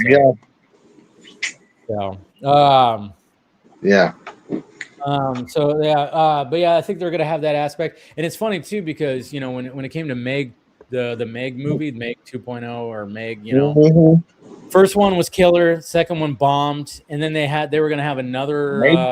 They were gonna have remember with the robot. No, Meg is the shark. Meg is the giant shark. Yeah, but it was also Meg. Megan. Yes. Again, yeah, that's right. Yeah. And they were gonna have another one called Soulmate, which was like in that same world. Boy. After this one bombed, I guess Blumhouse is trying to sell it because they were like, we're not doing this anymore. I'm like, geez, after one bomb, you're just giving up on this whole thing. It's like that was your guys' fault to roll it out during summertime, you weirdos. We got Sly Bat Dude joining in right now. What's happening, man? What's happening? Hey, can you hear me? Yeah, I can hear you. We can hear you fine. It's been a while. How's it going? It's going pretty good. How you doing, man? Pretty good. Today has actually been the first day I've had off in a while because legit the last probably like maybe 5 months I've been working 7-day work weeks. What? What do you do? Trying to balance 2 jobs. Oh, geez. So you're working 2 jobs? Yeah, I mainly detail cars. Oh, okay. Mainly like pre-owned cars that people bring in, and then on weekends, night weekends, I work at restaurants. Unfortunately. Wow. Yeah. At least you're probably making pretty good money, though, huh? Somewhat, living in New York is definitely not a. Yeah. Good luck. I wish I was still back down in South, low key. Yeah. Surprises about it.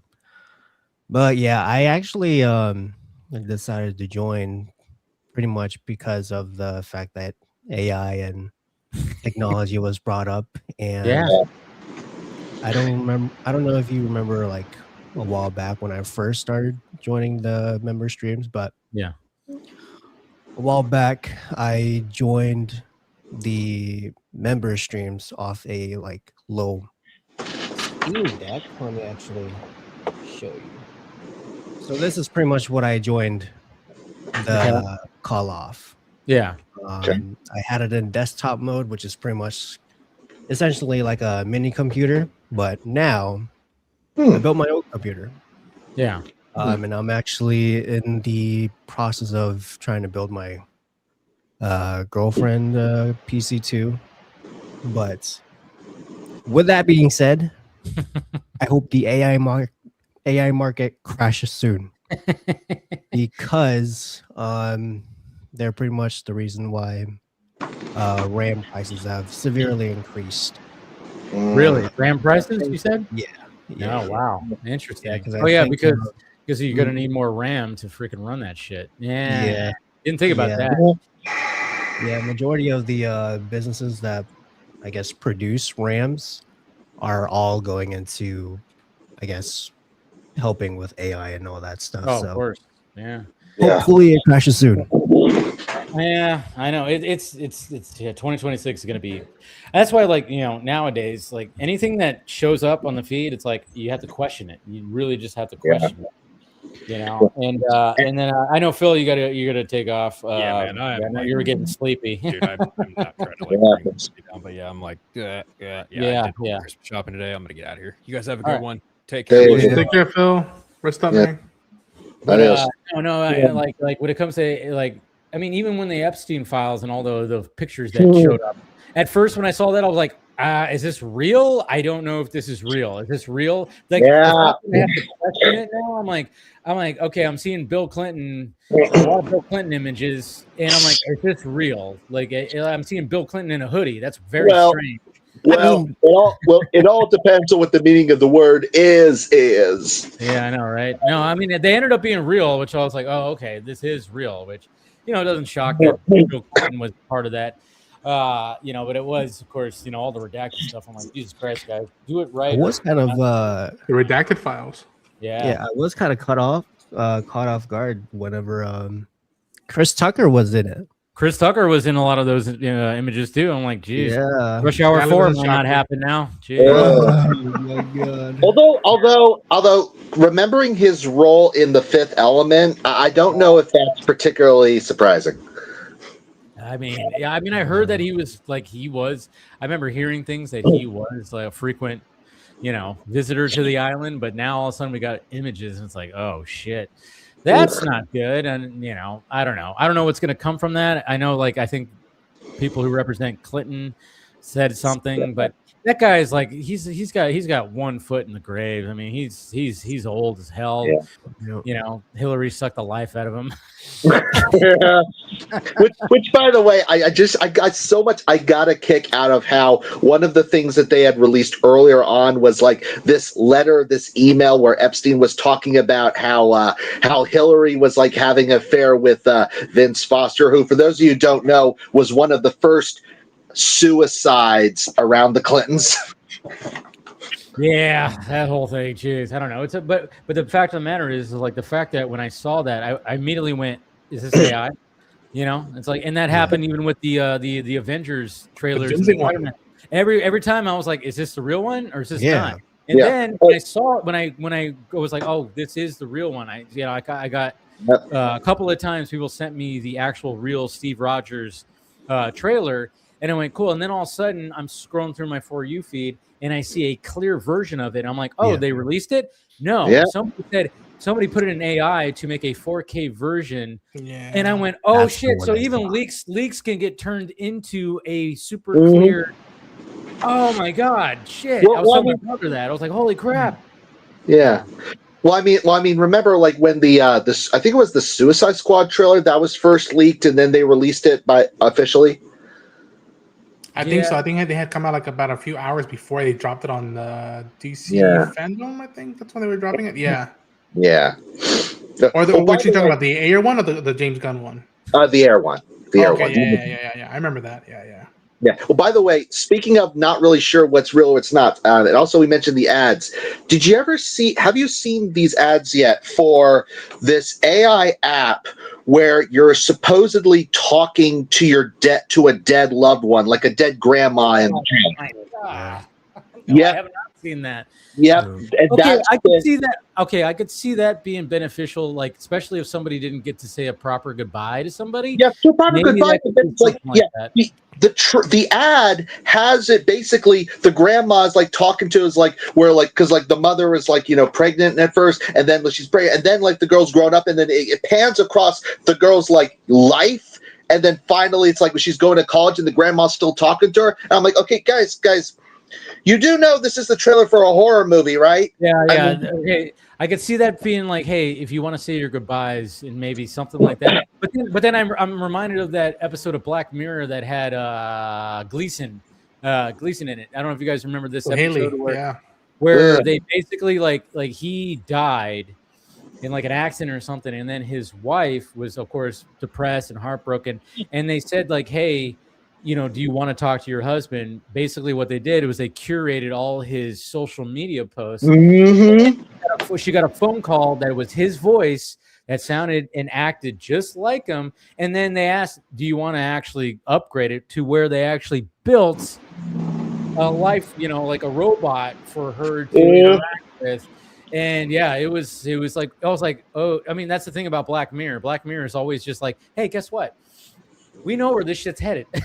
It's headed right there. I mean, there like again, sometimes like like I said, when I talked about the Alexa thing, but when I got ChatGPT for the first time, I was like, you know what, let me try this out. And I'll have like when I'm trying to figure something out, whether it's, hey, can you help me figure out a title for a video or a description, or even when it comes to my day job, I have a guy with an Australian accent that sounds so legit, and I'm having a conversation full on, or when it comes to, and it's cool, but only for short bursts. I don't want to have, and I'm not going to do the chat girlfriend thing. I know I'm single, but I'm not going to go that far. But I could understand how that could probably help with something. But then I'm just like going, that's just a road that I don't know. Like I don't. Some people are probably going down that you're never going to come back from, and that's the thing. Like I'm not that lonely. I still get out. I still get out when it comes to that. Right? Exactly that. I mean, but I've even used AI to like brainstorm stories. Like I've gone back and forth where I'm like it'll bring up I'll bring up a scenario, and it's literally like talking to somebody, going, well, when maybe the character does this, and then this, and then this, and I've actually come up with some stories that I was like, wow, this is actually pretty good.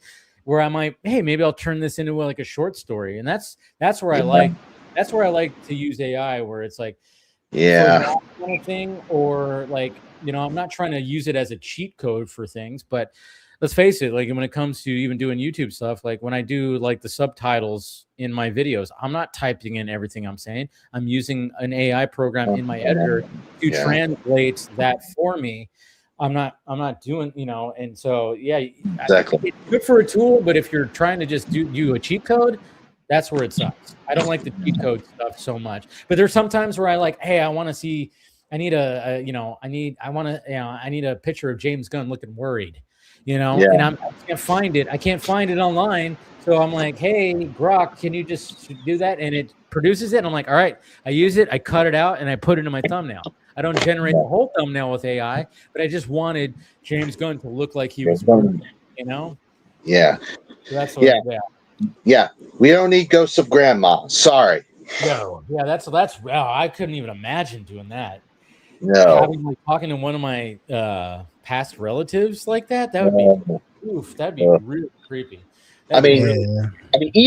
Even the Ouija movie, which I always found it funny that the Ouija board movie was sponsored by Hasbro. So I'm like, guys, you do realize that this movie is not exactly good marketing for your game, right?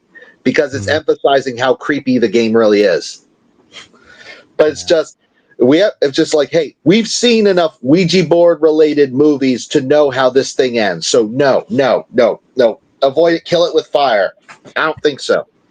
Yeah, there's just. But then it's so funny too, because this actually works with the whole BRAINIAC conversation.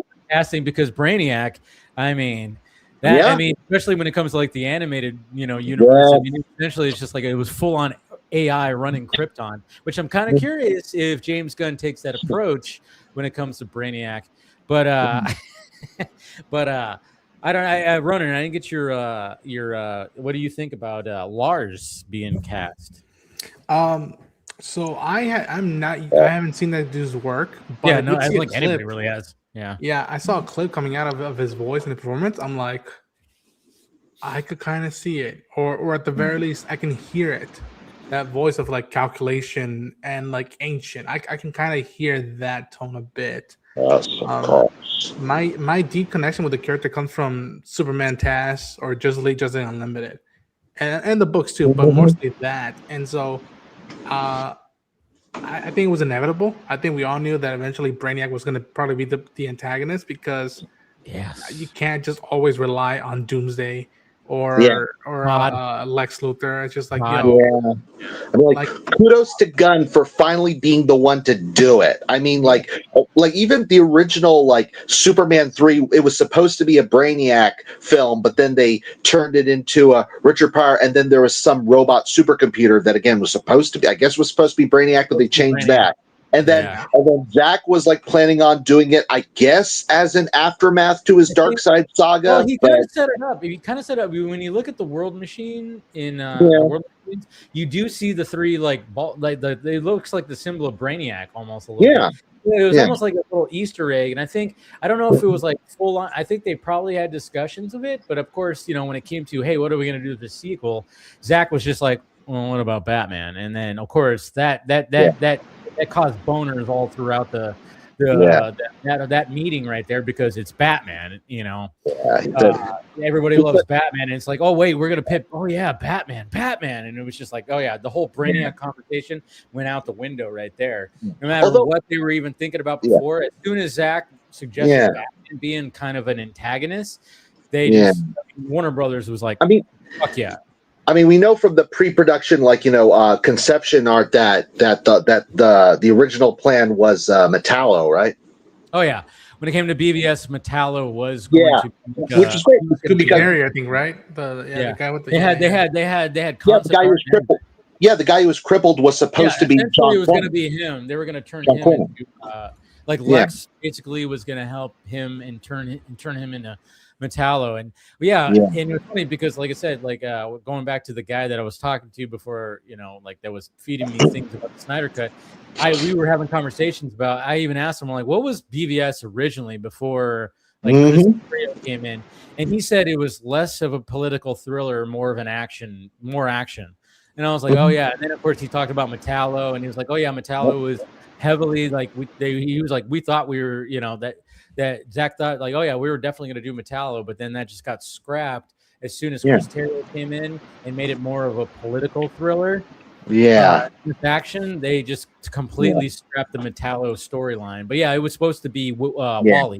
Yeah, it was like instead, John Corbin became Wallace. So and then it was, and of course, because as you said, political thriller. That's why instead of giving him the Metallo suit, he gave him the wheelchair. He blew up Capitol Hill. So. Exactly. Made out of lead. Yeah. So Which, I'm interested by it. Which, by the way, when you really think about it, Wallace originally being John Cornyn and it was supposed to be the Metallo suit, that does give new meaning to when he finally meets Lex and he says, well, what the F do you want? And then Lex says, to help you stand for something. I feel like that was an artifact from the original script where he was going to be able to walk again, but he was in the Metallo suit. Yeah. You could be right. Could be right on that. Yeah. And that's such a good line too. I love that line. Yeah. They cooked. You know what'd be cool is if in Man of Tomorrow, there's that moment where they're gonna have to team up. Lex and Superman are gonna have to let their thing be like, all right, we'll deal with each other afterwards, but we got to get rid of this guy first. And I think, and I hope there's not a one-off. I doubt it'll be a one-off. But I think this experience with Brainiac is gonna teach Superman, you know what? I don't have all the brains that we would need to fight enemies like that, and I sure as hell can't trust Lex. I gotta get myself somebody that knows the brains, and then come in knocking Batman eventually. And I'm like, okay, I might be able to trust this guy who I 100. If what I'm hearing that there's already being Batman auditions, I'm thinking Batman's going to show up in Man of Tomorrow. I mean, if you're going to have a global threat that is Brainiac, in this, we already had a rumor that that they might have a Wonder Woman presence. In this. I just would not be surprised if, because, and I even brought this up in my video that I posted. I'm like, when people go, why can't James Gunn just make a solo movie? He can't. And we're not doing that anymore. We're in the genre now of established characters. And guess what? Shared universe. I mean, I don't know how many times after. Okay, you can blame the first phase of the MCU on that, because after the Avengers came out, I don't know how many times I saw online or in my comments or whatever the hell, like when it came to the solo movies, people would be like, well, where's Iron Man? Well, where's Captain America? Shouldn't he be? I mean, this threat's happening, but yet it's just Thor or it's just Iron Man. Like especially Iron Man 3. Like there's like this terrorist threat. Where are the other guys at? People. That. So now we have James Gunn going, hey, we're not starting from scratch. We have an established world with established people. So if there's a global threat, guess what? We're probably going to see some people show up. And I'm just going, no way that Batman doesn't show up in this. And probably Wonder Woman will too. Establish your Trinity, fine. And who knows? When it comes to some of the other characters, I mean, Aquaman, I could see not showing up because he's like, fuck the surface people. Not yet, yeah. And Flash, I don't know what's going on with that. Cyborg might not even be established. Who knows? But I could see Wonder Woman already being a thing, and Batman definitely is already a thing. So I could see them showing up, Man of Tomorrow, for the finale. The final whole movie. Yeah. On that note, I don't suppose you have any tea on who they might be looking at for Wonder Woman. No, I haven't heard anything when it comes to that. Like I said, my vote is still Adria Arjona. A lot of people are saying her. Yeah. I've seen people put her out there, but and then of course, what's her name too? Jamie Alexander. Who? Well, remember Lady Sif, Jamie Alexander, Lady Sif. Nobody. Yeah, that was years ago because she was a fan favorite for Wonder Woman before they cast Gal Gadot. The girl who's fuck, I can't even remember. I don't know. Anyways, but I don't know. There's a lot of people that are putting. Adria. Is that who you said? That's the one I said. Adria. I was looking at. I was like, wait, that's what you said. Duh. Yeah. That's what everybody is trying to say. She's right now with Jason. Yeah. It's the girl from Moonlight. Moonlight. Yeah. People are looking at her as well. That's who I was thinking about. I can see that one as well. Yeah. So, but I'm with you running on her because I'm like, Jesus Christ. Yeah. And also, I feel like with this now, and again, if Batman, a lot of people are looking at her. Sorry. If Batman does show up, I hope it's a thing where he helps, but he makes it clear, and I think people would put it to rest now. How come Batman isn't always in these movies? And he said it in the cartoons. Okay, I got enough stuff to do in Gotham, but if you really need me, you can call me. You know my number, and I just all right. He's making clear, call me for emergencies only. Well, I mean, in Zack Snyder's Justice League, there was a perfect line that he said when it came to Cyborg was like, "I thought you weren't real." And he's like, "I'm real when I'm necessary." Useful. It's a great line, and that's the way Batman should be. And I think Gunn's going to take that similar approach. It's like, and this whole controversy about Gunn said Batman is boring, which was totally misleading. They kind of context, and it was funny too because I think me and Danny Comics and everything we kind of went back and forth on Twitter because she was kind of it is funny because the way you feel about Gunn is going to really determine how you're leaning towards some of the things he said, and I think she's and I get where she's because apprehensive. Because she's from Missouri and so is Gunn. And then when he was talking about certain things, she was like, wait a minute, that's not right. And she has, I commend her for calling him out for the way the Kent Farm is and the double wides. And she was like, what are you talking about? That's not what it's like when he was, and I'm going, maybe Gunn is, Gunn grew up privileged and he was he had he didn't grow up in the sticks like that, so maybe he's thinking that's what it was or something like that. I don't know. When she first, I remember when she was first on the Vodka stream and she was talking about that, I was like, you're calling out for that shit. I'm totally okay with that. But I know she was pushing, even like when it came to this, and she was like, well, he kept saying boring. I'm like, yeah, but he didn't say boring as in Batman has become boring. He's just saying like stories of Batman could become boring because he's been done to death. So how do you make something that is going to make people who like Batman not just like go into the movie theater and go, oh geez, we already seen this one before.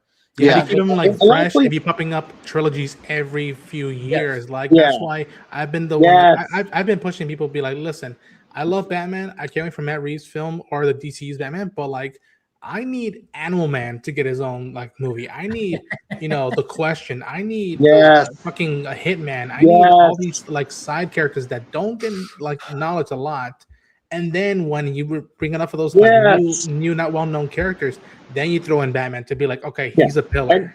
And lest we forget, that was how the MCU as we know it got started, where they were doing these characters who at the time were kind of like offbeat, like not really like the most popular characters out there. Okay, let's kick it off with an Iron Man movie. And it was like, who?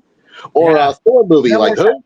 That's what's funny is like that worked out, and then DC tried to do that to be like, hey, we could do that with Green Lantern, and that didn't work out, Yeah, but they dragged their feet doing Green Lantern. Yeah, and I know it's like it's ridiculous, but I think like Batman is, I think, and I've been saying this from the very beginning. I'm like, I think it's smart to not fully introduce him in his own movie. Yeah, have him show up in Clayface, and it could be at the end because. It could be something like that. It's like, I think he's if they're already doing auditions, they have plans to put him in Clayface, where it'd probably be at the end, or maybe like he's looking into it or something like that. Get like a glimpse, and that would obviously put butts in the seats and stuff like that. Oh yeah, and I'm just like going like, there's no way that he's not going to be in Man of Tomorrow either. If that's the case too. And I also like the idea, like of what you're getting at, like if he's introduced, say, in like these villain movies, if you will, like Clayface or whatever, and it's good to like that idea of introducing him as this dark, ominous presence, as like from the villain's perspective, where like he shows up and he's terrifying to these villains, and like I feel like thinking about that, it's like that is the perfect way to set up Batman. Yeah, and that's the thing. Is like these are concepts that. And that were set up in BVS that didn't, that were really cool but at the same time, James Gunn has a good opportunity to really show a good black, I guess you could say black and white relationship between Superman and Batman. Obviously, this is what could be really cool, like to establish, because I'm not saying that Batman has to be in Man of Tomorrow throughout, but I'm just saying having a presence where you have a Bruce Wayne and Clark Kent interaction, and then you have a Batman and Superman interaction could really show what people were kind of really wanting more of. And I wanted more of, because we didn't get enough of that in the Snyderverse, because we did get the interaction between Clark and Bruce at the party, and Diana, which was a nice little added bonus with Lex there, and I love that so much. I was like, God damn, I can't believe we have a scene with Bruce Wayne, Lex Luthor, Diana, and Clark. It was like crazy. I'm like, I never thought we're finally got a scene like this. We got the interaction at the end, but then when it came to Justice League, we didn't get any of the interactions because Superman was dead most of the time. And that's the thing, is like, even at the end of the battle, we got a cool little thing where Superman is lifting Batman up, and then they get the hero shot. But then we didn't get much else except for Bruce and Clark at the end, where he's like, I bought the bank. And I'm like, fuck, I want to see like the whole movie of these two interacting. And I want to see them butt heads more.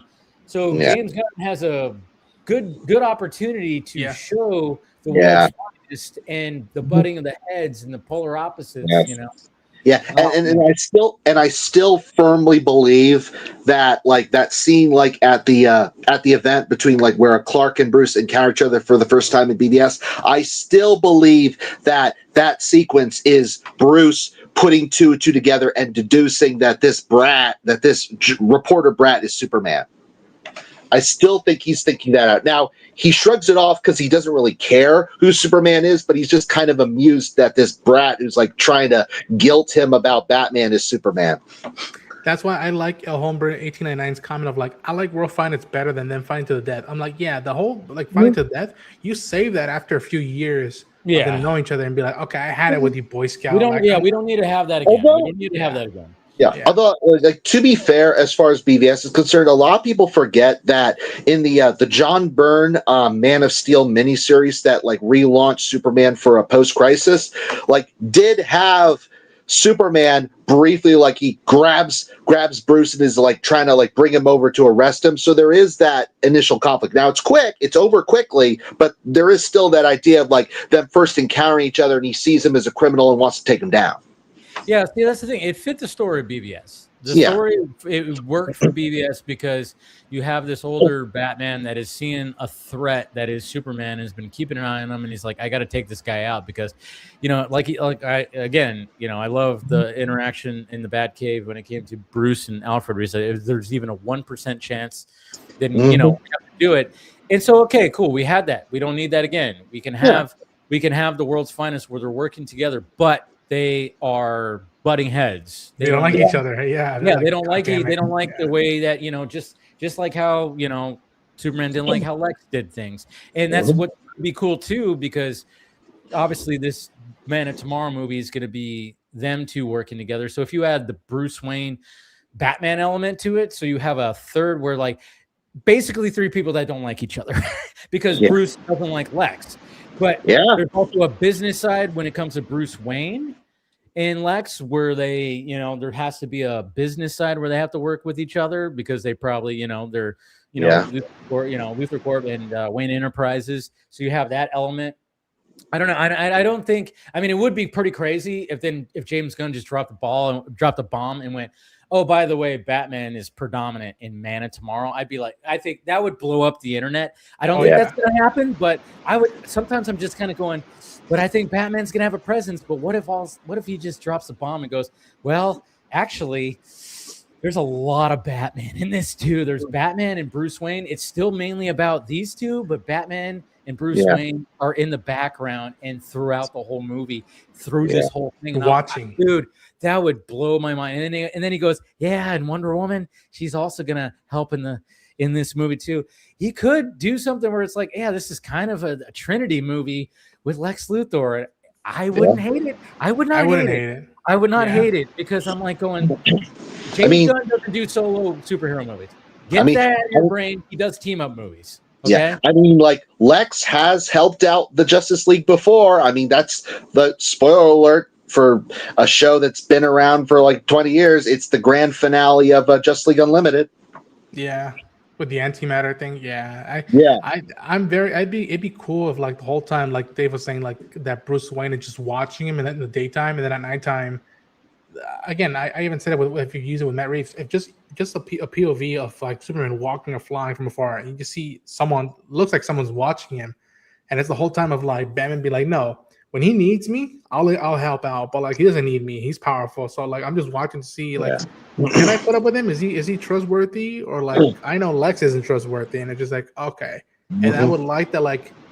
I think someone alluded to it that like for now the villains are highlighted, but they know that Batman's running around like, you know, like Michael Myers, and you could even throw that element even among the heroes. It'd be like, oh, he's on our side, but like don't even stare at him, like don't even think of trying to come up with a conversation. Like eventually I think he is gonna punch Guy Gardner, and it's like, yo, if he's willing to punch a Green Lantern, like you think he doesn't care about any of us like laying on the law and be like, make a move, punk, or anything like that? Like, oh, I can't wait. Jay, you've been kind of quiet. What are your thoughts about like Brainiac and all the stuff that's happening right now? Yeah, I just didn't want to interrupt anyone. No. Go for it, dude. Go for it. I get it. We go off, you know, but I want to get your thoughts too. Yeah, as for the actor that got casted, of course I don't really know anything about him.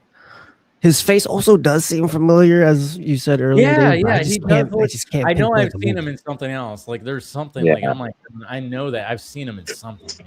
Yeah. But as for his casting, I honestly can't wait to see what happens. Yeah. Obviously, because we've never really had Brainiac on the big screen before, which makes me even miss Cavill more, because it seems like that's kind of the direction that they want to go for further in the future after all his stuff went on, but there's that one. Obviously excited to see Momoa as Lobo, even if it's for like a few minutes. I'm like so fucking hyped. Yeah, But, he'll be in it a little bit longer than that. That's at least that's what they're. You don't have Lobo in there and just have him as like, oh, he shows up for like 5 minutes and that's it. Yeah. Now it's gonna be for a little chunk of something. Well, basically what I heard from the obviously the screening happened and it kind of checked out. I'm like, I was like, good. I'm glad.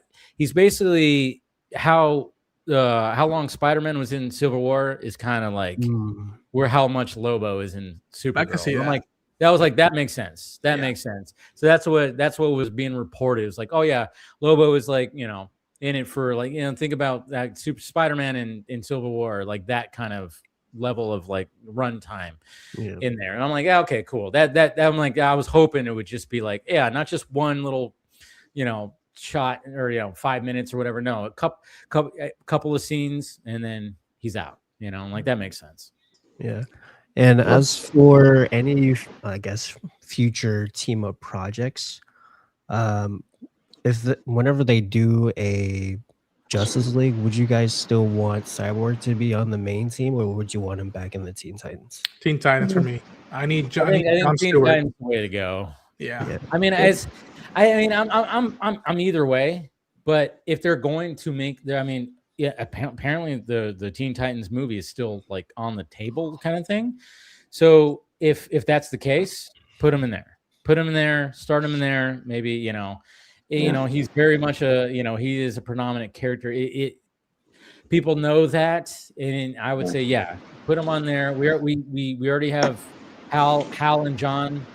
We're already going to establish those guys. So we already have, and who knows what's going to happen with Hal when it comes to Lantern, and it seems like he might not make it through. Who knows? So if they eventually get to the Justice League, it will be a John Stewart Green Lantern. So we will have the Green Lantern presence in there. So, so we'll have probably if Gunn tries to get to, I don't think James Gunn is trying to. I think obviously they have. They want to get to a Justice League eventually, but I think he's not rushing. Yes, exactly. But he's just putting the pieces, and and I think like he knows like, oh yeah, if I get to a Justice League, it's gonna be obviously it's gonna be these players. It's not gonna be Cyborg. Cyborg, keep him with the Titans. You could because we already had let's do it like that. And I think I don't know. It's kind of interesting because with everything that's happening with Netflix and all the stuff, I don't know. A lot of moving parts. Yeah, so I think he's no matter what he does, he's still going to continue doing what he's doing. That's why, like when that interview, and of course people rearranged and go like, "Yeah, James Gunn knows he's getting fired." It's like, no, he just in this business, you don't know if you're going to do it. And so he was being actually brutally honest. He goes, "Yeah, we're setting things up now. Are those things going to come to light? Maybe, and maybe I won't be the one to actually do that." And I'm like, that is very honest of you that you were like, "Oh yeah, there is a chance because who knows what could happen. They might go, get out. We're still going to keep your plan." That's the thing, because that's happened before because they were trying to keep a plan after they got rid of Zach. And then that plan fell fucking forward. Yeah. And it's funny, like looking at this whole, like all the different possibilities, like whether like Netflix solidifies like its hold or whether or not Paramount finally like gets a deal that Warner Brothers likes, which why they keep. I'm pretty sure. I thought I read that Paramount's offers are always like, or cash wise, they're actually like more than Netflix's. So I don't know why, but looking at it, I can't help thinking that maybe Warner Brothers' fear as far as Paramount or even Universal is concerned is like, look, when Disney bought 20th Century Fox, people noticed that there were less 20th Century Fox films coming out. I mean, there were still those films coming out, but it was less so because it was now one big studio as opposed to two studios. And so the thing is, like with Netflix buying it, I wonder if like that there's less of a fear about that. Like maybe with Netflix being there, like there will be more Warner Brothers films coming out than otherwise. Maybe. I don't know. Like the whole thing has been just weird. It's just all been weird. But you know, I mean, remember, like when Sony, I'm sure, like when Sony first started, buying, those movie studios, like when they bought Columbia and all this, I'm sure people thought, wait, the video game company is now going into movies. They don't know the first thing about, but it's turned out pretty well, I guess. Yeah. But so so it's a lot like we should be afraid that the streaming service company, shouldn't be as afraid as we were that this streamer company that has that really doesn't have much of a grasp on like theatrical releases, but hey, like when the Netflix head says, hey, don't worry, we actually are going to keep the theatrical releases, I was like, okay. Because now I was reminded of, hey, when everyone was kind of weirded out when Sony bought a movie studio, but they turned out pretty well. So it might as well be better than we thought. My heart goes out to anybody right now working in the industry, because I want to work in the industry. And having seen this, if this deal does go through, and that's said and dust, it's one less door I get to knock on in Hollywood to pitch or like go work at with like limited options. And people might say, no, it's gonna be part of Netflix. Well, here's the thing: if it's all my Netflix, it's just one floor. I'm gonna have to go through executives to be able to pitch something and hopefully get my final cut. Be able to not mess with the script and whatnot. And again, I don't hate Netflix. I like Netflix, but this just makes everything convoluted, and it makes stuff like the DC studios have a little bit of the like, all right, come on, guys, we're just setting the foundations finally, for better or for worse, whether people are not going into everything excited or not. We're setting foundations, and right now there's an earthquake happening, a metaphysical, earthquake happening in the industry of just like things are just shaking up again. Yeah. Although I am interested in like how things would turn out, because I know that Comcast was thinking about making a bid. And lest we forget, like years ago, like when Michael Eisner was at the end of his run at Disney, like Comcast was looking at, hey, we can help spruce things up. We can buy you and help you guys out. But ultimately they didn't. Now, turns out like Disney kind of got big on its own. But I think Comcast was considering at least making a bid for Warner Brothers. And I know that Comcast owns NBC, but does it actually have a movie studio that not that I'm aware of? Not that I'm aware of. I could be wrong. Say that again. Say that last part again. We were talking about like Comcast, because remember like way back when because like Comcast like way back was trying to buy Disney, like when Michael Eisner was at the end of his run. Now that kind of fell through, obviously, but as I recall, like now, because Comcast was now trying to make a bid, thinking about making a bid for Warner Brothers. And as far as I know, Comcast owns NBC, but does it own a movie studio? Not that I'm aware of. I thought there was Comcast Universal kind of thing. Oh, weren't they in cahoots? I thought they were like in the Comcast Universal. Okay, well there you go. I thought it was like basically Comcast Universal. I thought they were all like Universal owns Comcast. Oh, Universal owns Comcast. Okay, that's what I gathered was Universal. That's why it was like when people were talking. I think that's what I gathered, at least. That's what I okay.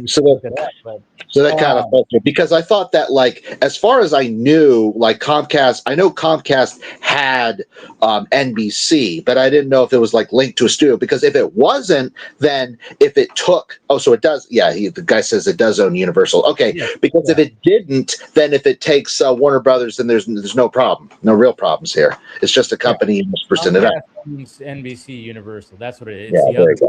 So Comcast is the main, and then Universal, and that's why and then of course there was the whole thing, which I think was kind of, I know a lot of people were going like, oh yeah, imagine if they get Warner Brothers and then they own DC. What's going to show up at Universal theme parks? fucking DC universe, like interactive fucking attractions. Which And I was like, is that'd so be like, cool. But then all of a sudden there was like something that came out that said that they might do that anyways, that they might license it out. And I was like, which is so ironic, because if you remember way back when Marvel was struggling financially, so they were making all these deals. They were licensing out all these characters left and right, which is why so many different studios had the different rights to different characters, like Fox and Sony and so on. But around that time, they licensed the rights to do Marvel character rides. But the deal, it was such a weird deal, is that west of the Mississippi River, like Disney could like do its own MCU like rides, but the original deal was that east of the Mississippi, Universal had exclusive rights to do Marvel-based rides. So that's why Universal Orlando has all of those, like there's Spider-Man stuff, there's Hulk stuff, but Disney World can't have really have that many MCU based stuff because there's a limit to what characters they can use east of the Mississippi. Oh, it's so weird. It's so weird how I know. whatever the fuck. It's so crazy. But I don't know. It's all. But yeah, the whole thing. Like, I mean, it's not going to fully go through to what, a year from now, probably like end of next year, something like that, where Netflix is going to find, even though everything's pretty much set in stone. But yeah, it's a little nerve wracking because I'm like, because again, as a movie goer, I go to the movies every week and everything. And then when you're just Netflix, you always think Netflix, it's like, that's at home. That's at home. That is, you watch something at home. And I was always okay with watching stuff at Netflix at home, fine. But now that like they own Warner Brothers, and I'm just like, it just leaves me not feeling so well. But I mean, honestly, like for me, it was Rebel Moon. Like Rebel Moon really made me think, hey, like there are some movies that need to be released on the big screen. Like if you're doing this big spectacle sci-fi needs to first be released on the big screen, period. I'm sorry, but I was fortunate enough to see all of them on the big screen because I'm right here. But it was just like, that sucks for people who wanted to see that on the big screen, or even some of the other movies. I didn't get to see Frankenstein. I didn't have any screenings around me that had Frankenstein. I wanted to see Frankenstein on the big screen. Now I'm gonna have to watch it. I haven't watched it yet, but I want to watch it before I do my top 10 list of the year. I'm gonna watch it on my TV here. That's what I'm gonna end up doing. It sucks, that's the case. But then at the same time, it's like, what, the theater up the road that I usually go to by myself, they have the Dead Man Knives Out movie, and I'm like, you had that, but you didn't have Frankenstein. What are we doing? You didn't have Frankenstein, but you have this movie. I'm like, I'm not. I'm okay with seeing that movie on the small screen because I just wasn't that excited. I don't mind the Knives Out movies; they're fine. Ryan Johnson's great; they're entertaining. But I'm not like I wanted to see a Guillermo del Toro movie on the big screen, like I've seen all the movies on the big screen. Because he's that type of filmmaker. Like, oh my God, I got to see that on the biggest screen possible. When it comes to Knives Out movies, they're not like that. They're entertaining. I enjoy them, but I could be okay with watching those at home. And I do plan on watching the other one just because I want to see. Maybe that could be in my top 10. I don't know. I know we talked about it last night, and I know Scott wasn't a fan. I know Ronan, you were like, "What?" Because you really liked it. Yeah. I like the other ones. They're entertaining, and I like the whodunit kind of stuff. I like Daniel Craig talking like Foghorn Leghorn. I love that shit. I'm sorry, just like Daniel Craig. It's entertaining. Yeah, it's entertaining, but at the same time, I don't need to see it on the big screen necessarily. Like I need to see Frankenstein. It's like that's just perfect, Dave. Like, I'm saying, because like I was just gonna say like Daniel Craig doing a heavy Southern accent, but you said it perfectly. He's doing a Foghorn Leghorn. Totally. I mean that was just like whatever a lot of people were saying. I'm like, he's doing like a Foghorn Leghorn. Yes, I'm bold. I said bold. Yeah, exactly. I said, nah, kid. Now, but yeah, I'll eventually see it. But when it comes to this, Brainiac and I don't know. I think this Man of Tomorrow movie. I don't know. I think Gunn is going to definitely up up the level of things, and that's why I would not be surprised if Batman and Wonder Woman do show up in it. Yeah. If you're going to have a global threat that is Brainiac, you just can't just have Superman and the Justice Gang. And, you know, some people, you know, if there's a Batman out there, he's going to get involved. If there's a Wonder Woman out there, she's going to get involved. And then if Jon Stewart shows up too, would not be surprised. I mean, and I think what Gunn is really trying to do to try to be different from the MCU and then past DC stuff is he's going, hey, yeah, I saw what they were doing. I'm not going to try to do that. And I think he's actually doing the thing where, like, if we have these heroes, and what do we always see people go, you know, like I was saying, well, if this global threat is happening, where are the other heroes? So I almost think he's gonna give a partial Justice League movie with Man of Tomorrow without actually doing that. I don't know. I just have this feeling that he doesn't want to be like, oh yeah, we're doing Justice League. No, he's like, it's Man of Tomorrow. It's Superman, it's Lex Luthor, which is like the unlikely. That's what we're selling at first. But then there is going to be a Supergirl in there. There is going to be a Wonder Woman. There is going to be a Batman, and there is probably going to be a Green Lantern. I just have this feeling that there's going to be a presence, and I just hope it's not going to be just a 2-hour runtime. Hopefully, it'll be longer, and he could, you know, not be, you know, hopefully be like 2.5. You know, because I think Guardians 3 wasn't Guardians 3 like his longest movie. I believe so. Let me check. Yeah, I think it was like 220 or 2 something, you know? Yeah. You know, I mean, I get like Superman was supposed to do what it and it essentially did what it did. It needed to start the DCU, it needed to establish the Superman, establish the world, and it did that. So now you got to expand it, and he's just going to be expanding. So it is volume 3. Yeah. 229. Yeah, I think it's volume 3, then Suicide Squad are his 2 longest films, which makes sense. Is it also confirmed that Woman of Tomorrow is going to be leading into the Green Lantern series? It hasn't, but I think they're saying that because the fact that they pushed it to after release dates. Yeah. And I think Saffron kind of alluded that he alluded that maybe something does. And I wouldn't be surprised.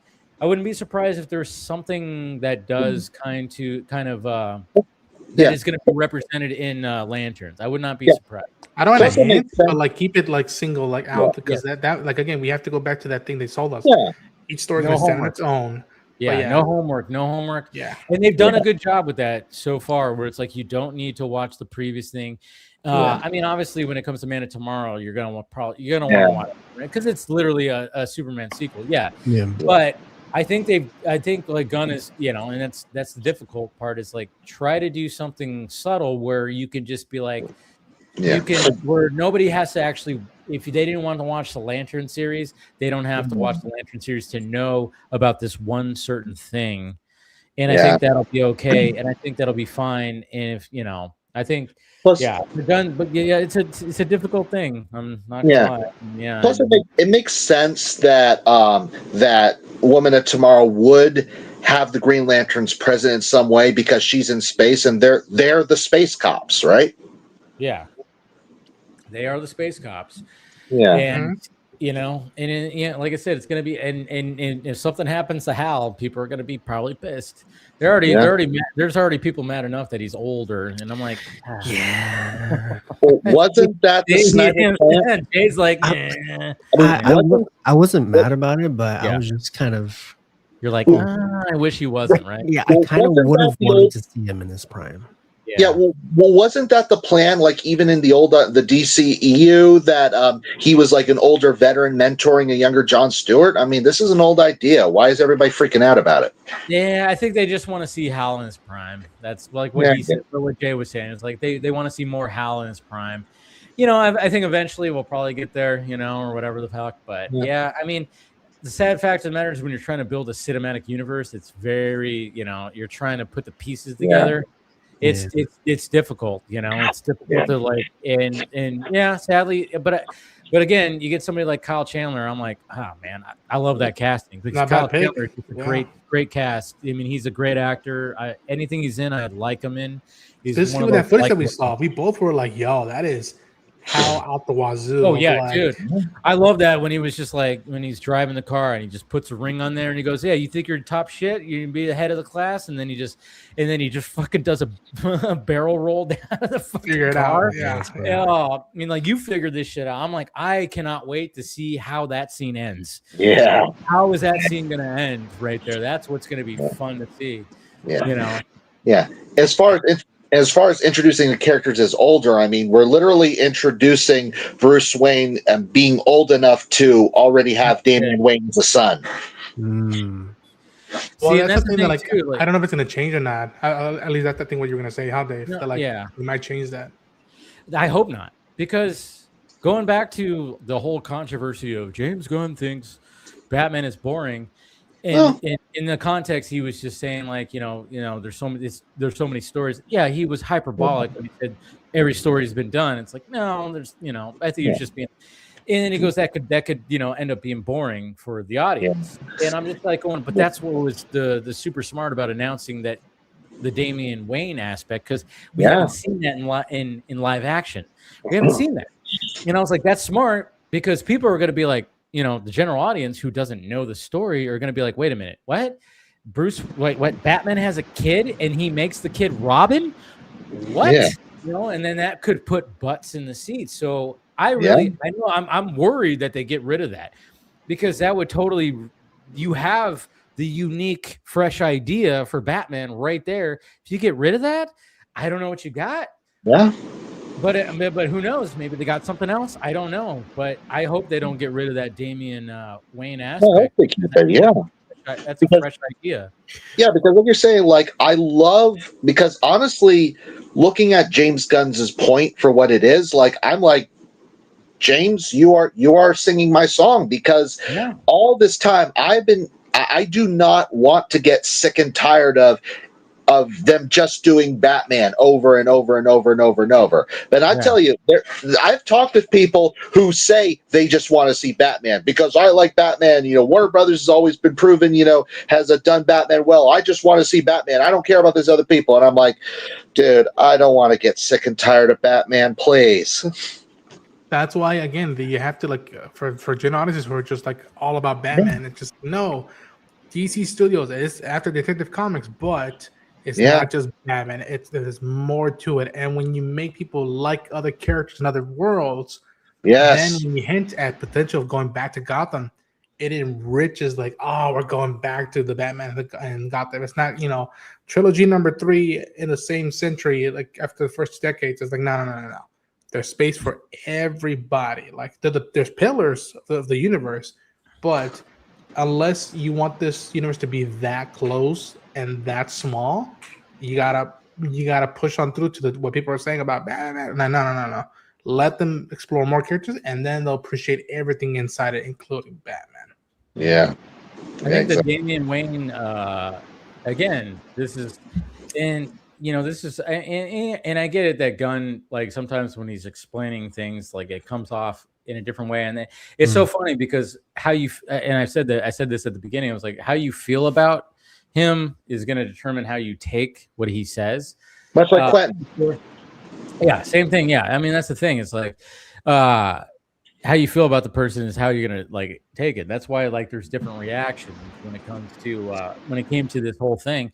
I mean, when I initially read that article, and I even read that quote, I remember that. I was like, oh yeah, we talked about this. This is like 6 months old. It's not news. Yeah. I was like, why would we put? Oh, because you found something that you could turn into a clickbaity title there. Oh, and it worked. It worked for them because it went all over the place yesterday.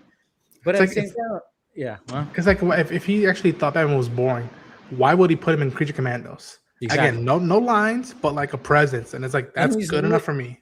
And there's literally a video clip out there when they were doing the promo for Superman where they go like, what are your top, like, 3 favorite characters? Batman was like his number 1. He loves Batman. He's even said it on podcasts. So when I saw that, I'm like, no, he loves Batman, because he's just like a lot of people who love Batman because Batman is intriguing. you know, but he, you know, he was saying like, yeah, maybe he used the word boring a little too much. Sure. Yeah. The wording, sometimes the wording doesn't translate as well as he wants it to. A lot of people, yeah. Yeah. And then people who don't like him are going to go negative. Oh, this is what he means. He's saying Batman's boring. No, he's not saying Batman is boring. I've been saying from the very beginning, I'm like, Batman's going to be the hardest in the crack, because not only does he have to try to do a unique, fresh take of Batman, there's another Batman that's happening alongside in Elseworlds with him. That Reeves cracked a code where you're like, oh yeah, I figured out another way to go with Batman. He did. Now this one has to really, and I'm like, to me, I'm like, what the DCU Batman needs to be, it needs to be a fantastical Batman, but it doesn't need to be a campy Batman. You know, but I think we got a little bit of that when it came to the Flash, where we got that fantastical Batman. You know, regardless of how people feel about the Flash, and if Andy Muschietti is still going to direct that, we still don't know. He might not. But I think Andy Muschietti kind of showed that even with Batfleck and Michael Keaton's Batman. I was like, oh yeah, here's the fantastical Batman that I thought the Batman scenes in the Flash were fucking great. I thought they were great. Even the Batfleck ones on the bike, I was like, dude, this is that fantastical Batman that people have been kind of wanting. You know, it's not the new Batman. It's existing Batmen that are being really fantastical. You know, but I'm going if Muschietti is still going to be directing it, and he can have those fantastical Batman elements that he's already shown us, and then he could bring those horror elements that we know that he has. I mean, my God, I love the fact that people are like, "Oh, Andy Muschietti, what you did with Welcome to Derry." My God, because I haven't finished it yet. Sadly, I have 3 more episodes, but fucking every episode's fantastic, dude. Yeah, I mean, that Welcome to Derry is just. I mean, my brother already watched. I mean, everybody. I mean, I'm talking to so many people, and I'm like, shit, I haven't seen it all. It's kind of crazy because I watched Stranger Things because I was like, that's the hit show. But Welcome to Derry, people are like going, I'm even saying, I'm like, I think Welcome to Derry is kind of better. You know, it's a little bit better. I've been hearing. Yeah. I have nothing against Stranger Things. I still very much enjoy it, and I want to see how it all ends. But Stranger Things was just more of a fantasy horror, more children's horror, more fantasy. Welcome to Derry was like, I don't give a fuck. That first episode, I was like blown. My mouth was on the fucking floor. I went, wait a minute, did he just kill all these kids? Yeah, I'm one of those that wasn't really a fan on his take of the Flash movie. Yeah, I get that. But after seeing everything that he's done with Welcome to Derry, my faith is restored. See, that's the thing. It's like if he can bring those elements to like Batman being like that, you know, shadowy character, that would really totally work. And then have those those fantastical elements of you know, having a grappling hook and fucking grabbing on, and he's like, you know, like when he was on the bike and then he was like sliding through and doing all that shit. I'm like, if he could do that, but just have it at night. Just do it at night. You know, not during the day. Have it at night. Doing something like that, I'm like, yeah, you combine those aspects, that fantastical element that you put in there, and then the horror elements that we know Andy is capable of. Combine that, and hopefully that's what Gunn is seeing, is like, oh yeah, this guy is capable of doing something. But again, there is so much pressure on Batman that. I mean, that's why I think, you know, and again, that's why Geeks and Gamers were like, when whoever wrote that went back and saw that, and they were like, oh, we have something here. Look what we can do to do like a clickbaity article. Yeah. And people lost their minds. They knew. I mean, and again, kudos to them. They achieved what they wanted to achieve. But yeah, but at the same time, it was like, I remember covering that quote in Rolling Stone and going like, yeah, I mean, Batman's going to be the toughest thing to crack in the DCU. Superman was already really tough, but he got done with Superman. And he even said Superman was like it was the hardest thing he ever had to do, you know, but luckily he has other people with Batman, helping with Batman. Superman was 100%, well, not 100%, but mainly James Gunn. That was James Gunn, because that was starting everything off. We got that out. It was successful, and he got that out of the way. And now, like he even said, Man of Tomorrow was so much easier Yeah. him, you know. But at the same time, they have this Batman. You have this Batman that you're like, fuck, this is going to be a hard part. You know, everything about Batman in this is going to be so difficult. Casting, the costume. I know he keeps on like going, yeah, people. I mean, he even says it. He goes like, people want to see the gray and blue. People want to see all black. People want to see the white eyes. People want to see this. People want to see that. And I love the fact that he just goes, I just want a good story. And he's like, I'm just looking for that good story. It's all about the story of Batman. I don't, and he's like, not the costume, not this, which I'm like, good. Yeah, I get that, James. But the costume is, that's the detail. That's the details are there that you really have to think about. And, you know, when you dropped the first Superman image with the costume, it wasn't a big winner. There was a mix. People still don't. I've grown to like it. I didn't like it at first. I've grown to like the Superman costume. Yeah. I've grown to like it. I'm like, it works for this world. It works for this world. And even when I did there was like a render that was going around, and then I kind of like used my Gemini to make the blue darker and stuff like that. I kind of made it look like the this version, the Hush, the Jim Lee version. And I posted that, and it took off because people really like that design. And I mean, you know, and where was I going with it? Oh yeah, I said I was like, oh yeah, there's even in the video when I talked about it or the stream, I said there's no way it's going to look like this because it's all the muscle, stuff. And James Gunn's like, I don't want it to look like a wet t-shirt. And so the bat suit's probably not going to have that, even though it makes sense with Batman because it's essentially armor, Superman, I could totally understand. You don't need to have the muscle stuff. Like I have so much appreciation for even James to not even have a shirtless scene of David Cornsweet, even though like he worked out so much, no shirtless scene. And I'm like, wow. Sorry, ladies. I was like, good. You broke the trope that every superhero needs to have that shirtless scene. And I was like, good for you. Because I was expecting it. When I was watching Superman, I'm like, where's this? I was like, oh, the shirtless scene's probably going to. Oh, no, it didn't. And then all of a sudden, I remember walking out. I'm like, there was not a shirtless scene with Cornsweet. I'm like, good for you. You broke the mold because every superhero movie has a shirtless scene when it comes to a male superhero.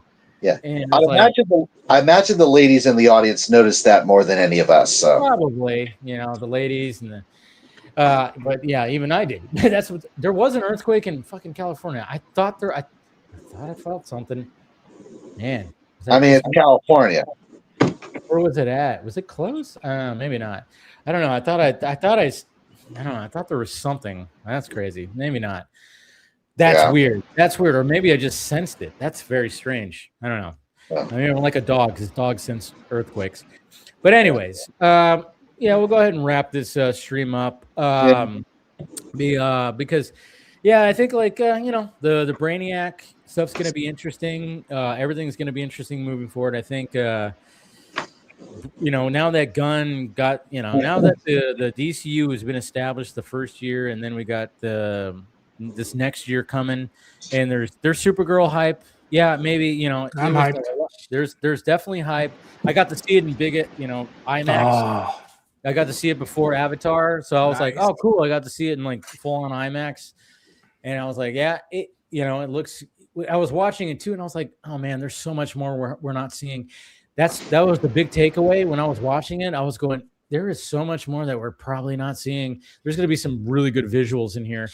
I mean, I think the best visuals when you see the over Krypton, or over the Argo. Argo, that. And I'm like going, oh yeah, because that was seeing it on the big screen. You just kind of like, it hits different. Mm-hmm. And I was going, oh man, and I'm thinking back to the book, and I'm going, oh man, there's probably going to be the next trailer. They're probably going to show like some crazy shot, maybe of her writing comment or something like that. If you see that in the official trailer, people are going to be like, what the fuck? Do we know if it's going to be filmed entirely for IMAX, or is it going to be like scenes here and there? I don't know. It might. Who knows? They might. I know. It's going to be an IMAX because probably the latter. Yeah. I mean, because it does say IMAX. Like when you see the trailer, it does say like for IMAX. So, I mean, sometimes they do that thing where it's like, you know, when the dialogue scenes are happening, it's not, you get the box, but then all of a sudden when it's like an action sequence or outside, it's full screen. So it could be just like that, or maybe they filmed the whole thing. I don't know, but it looked like, especially that last shot when she's doing the fucking on the big screen, I was like, oh wow, that it just looks so fucking cool. And like when everything's blowing up and you see her and her cape's flapping, I was like, Jesus Christ. I'm like, all right, this movie. The shot with her screaming in space. I can't wait for people to feel that, because I know what that's probably about. Too. Yeah. Oh yeah, looked great in IMAX as well. So, but anyways, So here's to the Saturday edition of the Vodka Stream. Very much great conversations. Yeah. And like I said, guys, I will have a Film Junkie live on Monday, but no Vodka Stream on that following Friday, and then no Film Junkie live. That, you know, I'll take the week off there. So good times, and we'll see what happens, because I'm sure there's not going to be much news in the last week of the year. So take the break, relax, and everything. But appreciate you, Eric. Appreciate you, Ronan. Appreciate you, Jay. And of course, Phil, for also being a part of this, and everybody who's been watching this. Yeah, you know, it's kind of funny. There's a lot of people that have been watching this on Twitter. I was like looking at I was like, wow, the view count on Twitter is high tonight. Nice. Nice to see that. Nice to see Twitter like showing a lot of love and stuff like that. So good to see that. But yeah, thank you guys. And everybody have a very Merry Christmas out there. And like I said, I'll see you guys Monday. And subscribe to Ronan. Eric, you still trying to get that podcast going, right? Oh yeah, absolutely. I've been getting it better and better. You may have noticed that like my lighting is a lot better than it used to be. So there's that. Definitely is. Yeah. So. All right, sure. And of course, Jay, you're trying to do some stuff too, right? Yes, I've actually been streaming a lot more on Twitch on primarily games. So I definitely stream a lot of fighting games. So if you're into Tekken or Mortal Kombat, definitely check me out on there. Nice. I'm also on TikTok too, mainly right now posting kind of like low mod videos on certain games. So I know right now my main hit that's currently at 4.5k likes right now is like a Arkham Knight's suit mod video, which caught me off guard because I posted that like last month, didn't really get much traction, and then this month it just blew off. So there you go. Cool. Nice. Like to hear that. Continue going on, man. It's awesome stuff. But yeah, everybody have a Merry Christmas. Have a good week, and we will talk to you guys later. Feliz Navidad. Yeah.